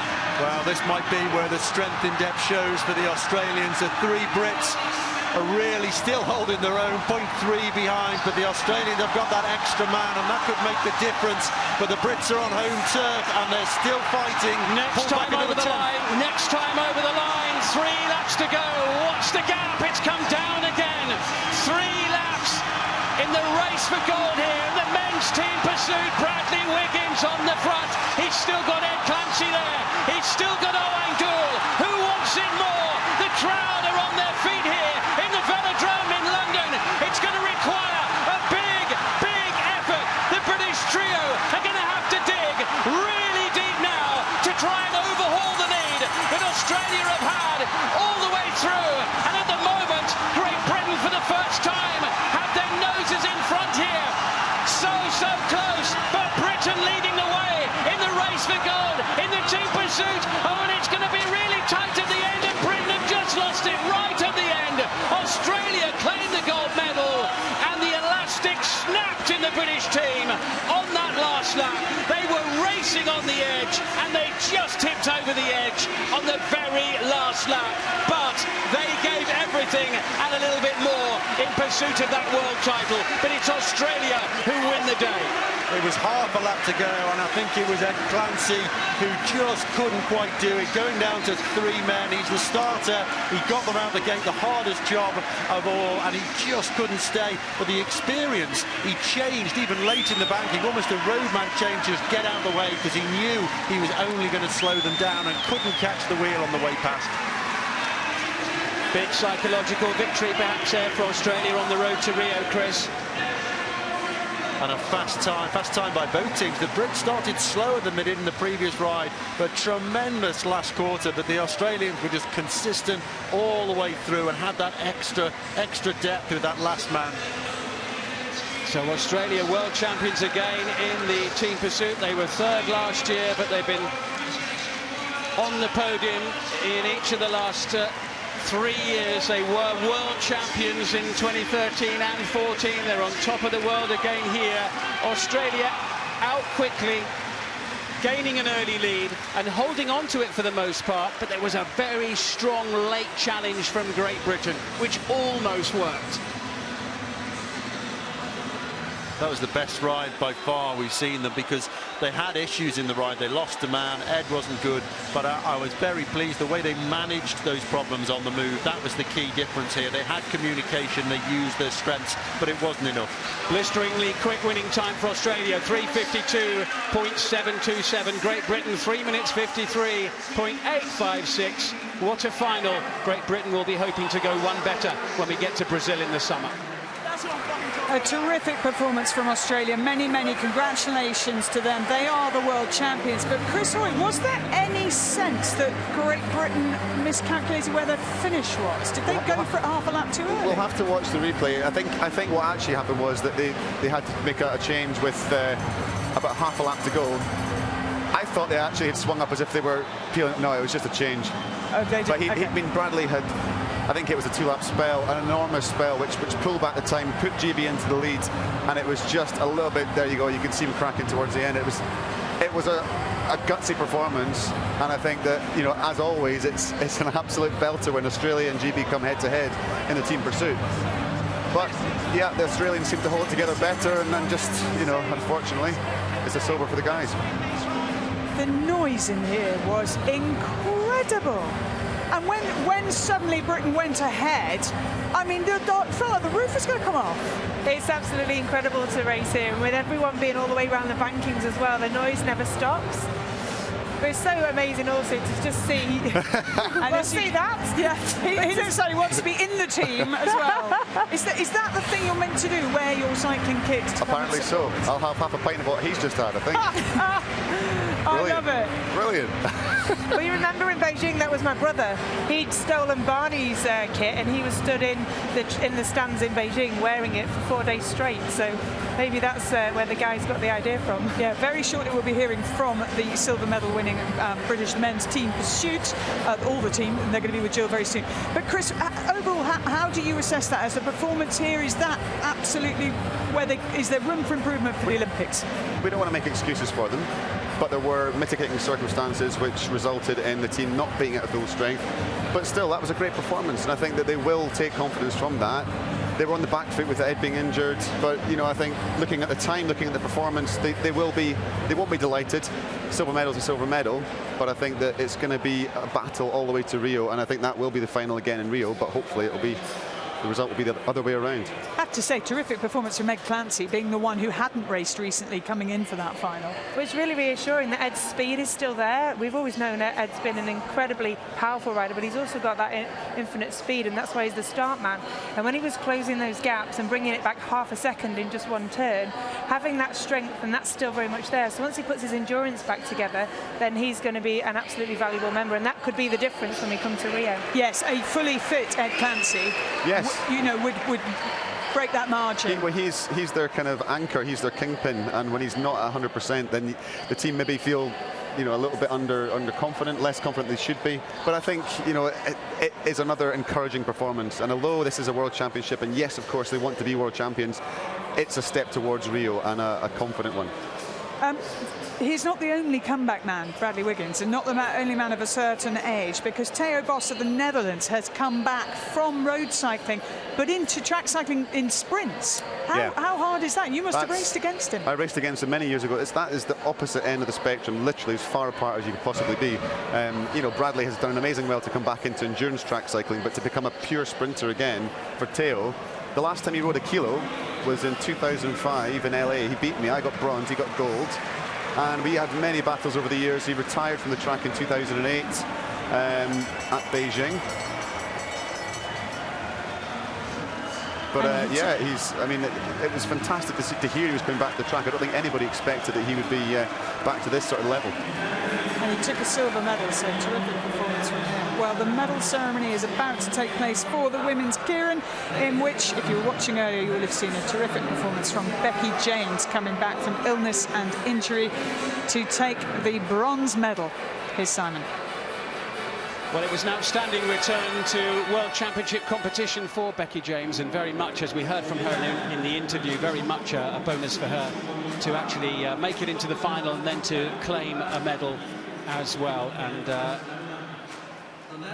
it's a very, very impressive podium here for the women's Keirin, with Anna Mears, Christina Vogel and Rebecca James. It was a fantastic race, and Becky James gave it everything she had. She chose a good wheel in following Anna Mears, but Vogel was the dominant character in the race and led from the front and stayed there.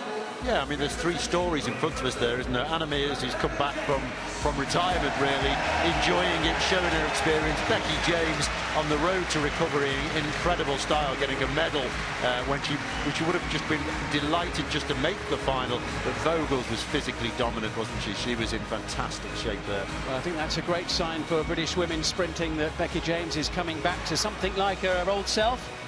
Great motivation. Yeah, and not quite at the top of her game yet. A bit more to come, no doubt, from her. But great that she's mixing it at the front end of a race like this with riders like that.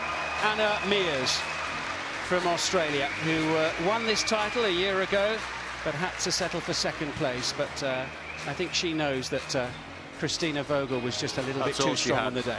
Tactically, she rode it absolutely perfectly, got the right wheel, had the opportunity to come around Vogel's, but just didn't have it to get around. So she's got to be pleased with that. That was the best performance you could have hoped for today. In fact, for all three of them, to be honest, the right people are in the right places on that podium.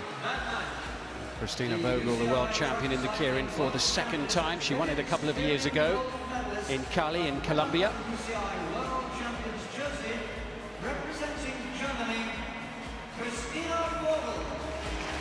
she's another one who'll like racing in this velodrome. She won an Olympic title here in the team sprint alongside Miriam Velter. They had to settle for third place last night on the first day of competition in the women's team sprint this time. But this is the 7th rainbow jersey of Christina Vogel's career. A very popular rider, a real character, and frighteningly quick on 2 wheels.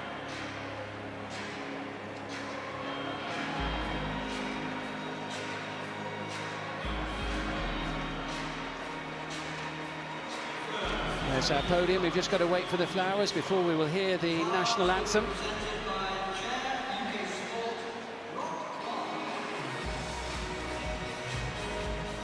Becky James looking happier than any other rider I think we've seen so far who has a bronze medal around their neck. And she has every right to. Family here to see it. And boyfriend George North as well.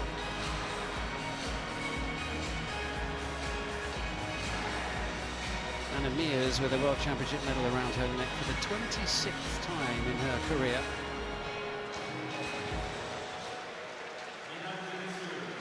And any moment now we will hear the German national anthem.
A tear or two of joy there in the eyes of Christina Vogel, who was a very worthy winner of an excellent race, a race which also featured a notable comeback from a British point of view.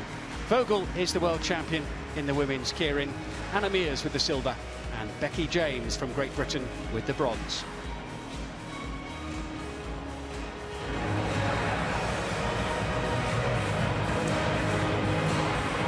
And the medal ceremony for the men's team pursuit coming up very shortly. Unfortunately, we may not be able to hear from the guys before we go off air. We're trying to get them, but obviously they were very respectful of that medal ceremony, and now they've got to be waiting for theirs.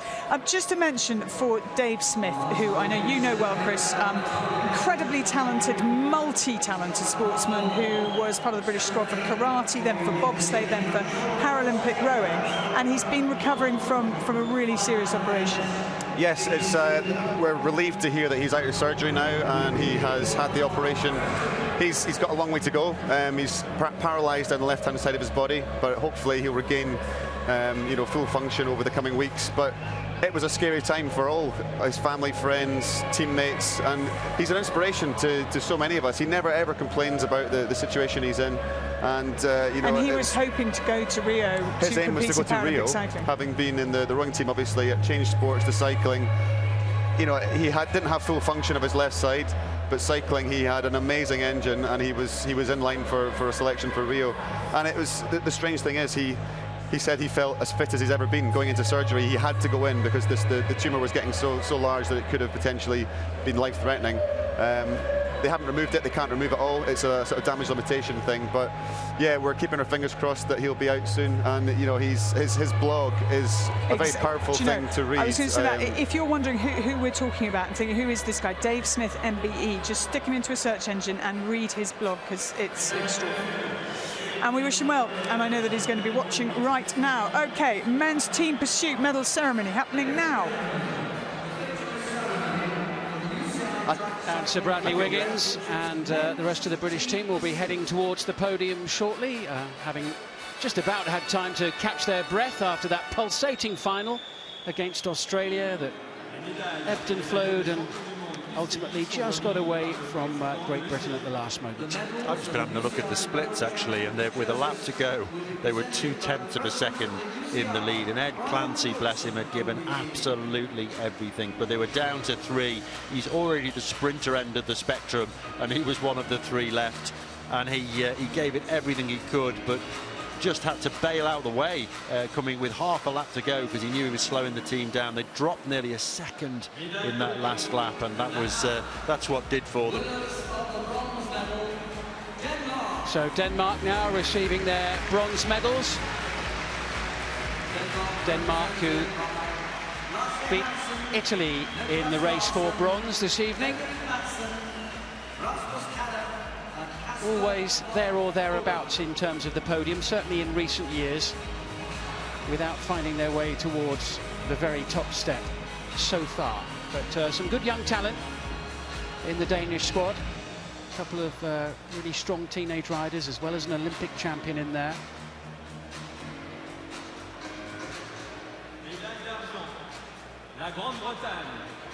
Winners of the silver medals, Great Britain. And now the silver medalist, Great Britain. John Dibben on the right of your picture. Stephen Burke was the next in line, who didn't get a ride in the final. Andy Tennant and Stephen Burke, the two who missed out. There's Burke receiving his medal now. He was one of the quartet who won in the Olympic Games here 4 years ago. That man there, of course, needs no introduction. Really strong ride from Ed Clancy. Until that last half of that, and Owain Doull there was absolutely outstanding again. What a talent he is, Chris. I think he was man of the match. I mean, Bradley Wiggins, we kind of expect it from him with his pedigree, and he delivered that tonight. I mean, he was just absolutely fantastic. But Owain Doull matched him pedal rev for pedal rev there, and it was just, they just didn't have the depth in the team here. And he's a real talent as well in all manner of disciplines. In the bunch races on the track as well, a real animator, never just turns up, always tries to make the race happen, and also showing great promise on the road. As I mentioned during the commentary, 3rd overall in the Tour of Britain last year. But the plaudits here for Australia, gold medalists, to go with the gold won by Rebecca Wysack in the women's individual pursuit on day 1. Well, they led, I think I'm right in saying, Chris, for every lap bar 1 in that final, Australia. They established an early lead. They didn't look as if they were going to relinquish it until a lap to go when Britain edged in front. But then Australia didn't crack. They stuck together. And they are the world champions again, having won it in 2013 and 2014. I think there's a little bit more to come from Australia, potentially, in terms of their squad. There are 1 or 2 who aren't here, who might be come the summer, but real strength in depth, as ever, from Australia once again. Yeah, well, we said with the British team that, you know, there's more to come there, and we can get, you know, a couple more riders into the mix, but as you say, so can the Australians, so it's going to go all the way to the line in Rio, isn't it? Medals, by the way, being handed out by Brian Cookson, who's the president of the UCI, cycling's governing body. Taking quite a while, of course, with so many riders having taken part in this competition, with changes made, with each of these squads having raced 3 times over the last 24, 36 hours.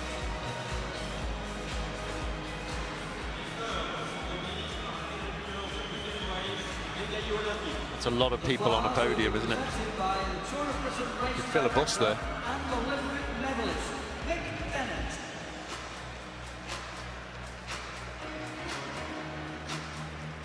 Do you think the florist has been emptied out as well? I think the bouquets are getting smaller and smaller, aren't they? Mick Bennett, the race director from the Tour of Britain, and the organiser's sweet spot, hands out the flowers.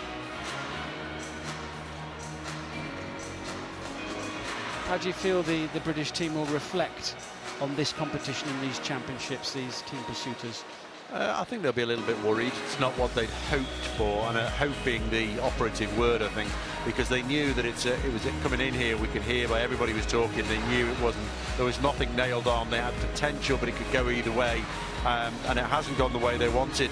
This is the last big event before Rio, a world championship on home soil. They had every advantage. And their performances are not what they wanted. They're not a million miles away. Phrase we've heard a lot in the last 24 hours, that's for sure. they're not. But at the moment, they're not delivering, and it's all about gold medals for a team of their stature.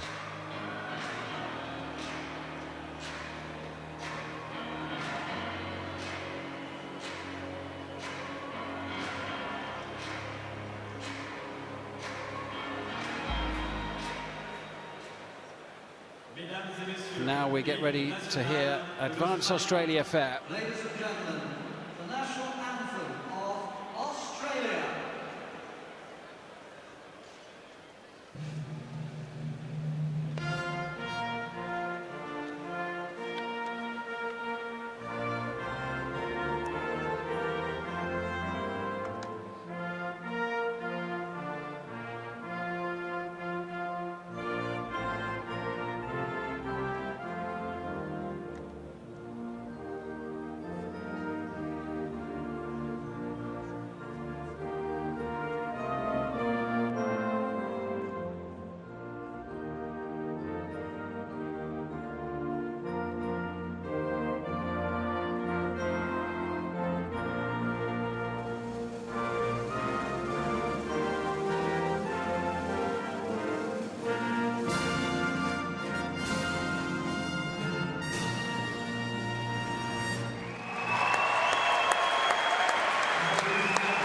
Advance Australia Fair rings around this velodrome. We will be back with further coverage from the Track World Championships tomorrow evening at 7 on Red Button in Scotland, Wales and Northern Ireland, on BBC Two in England. And don't forget, coverage of the Davis Cup as Great Britain defend their trophy. But here we have seen bronze for Becky James, silver for the team pursuit and a glorious gold for Laura Trott. Bye-bye.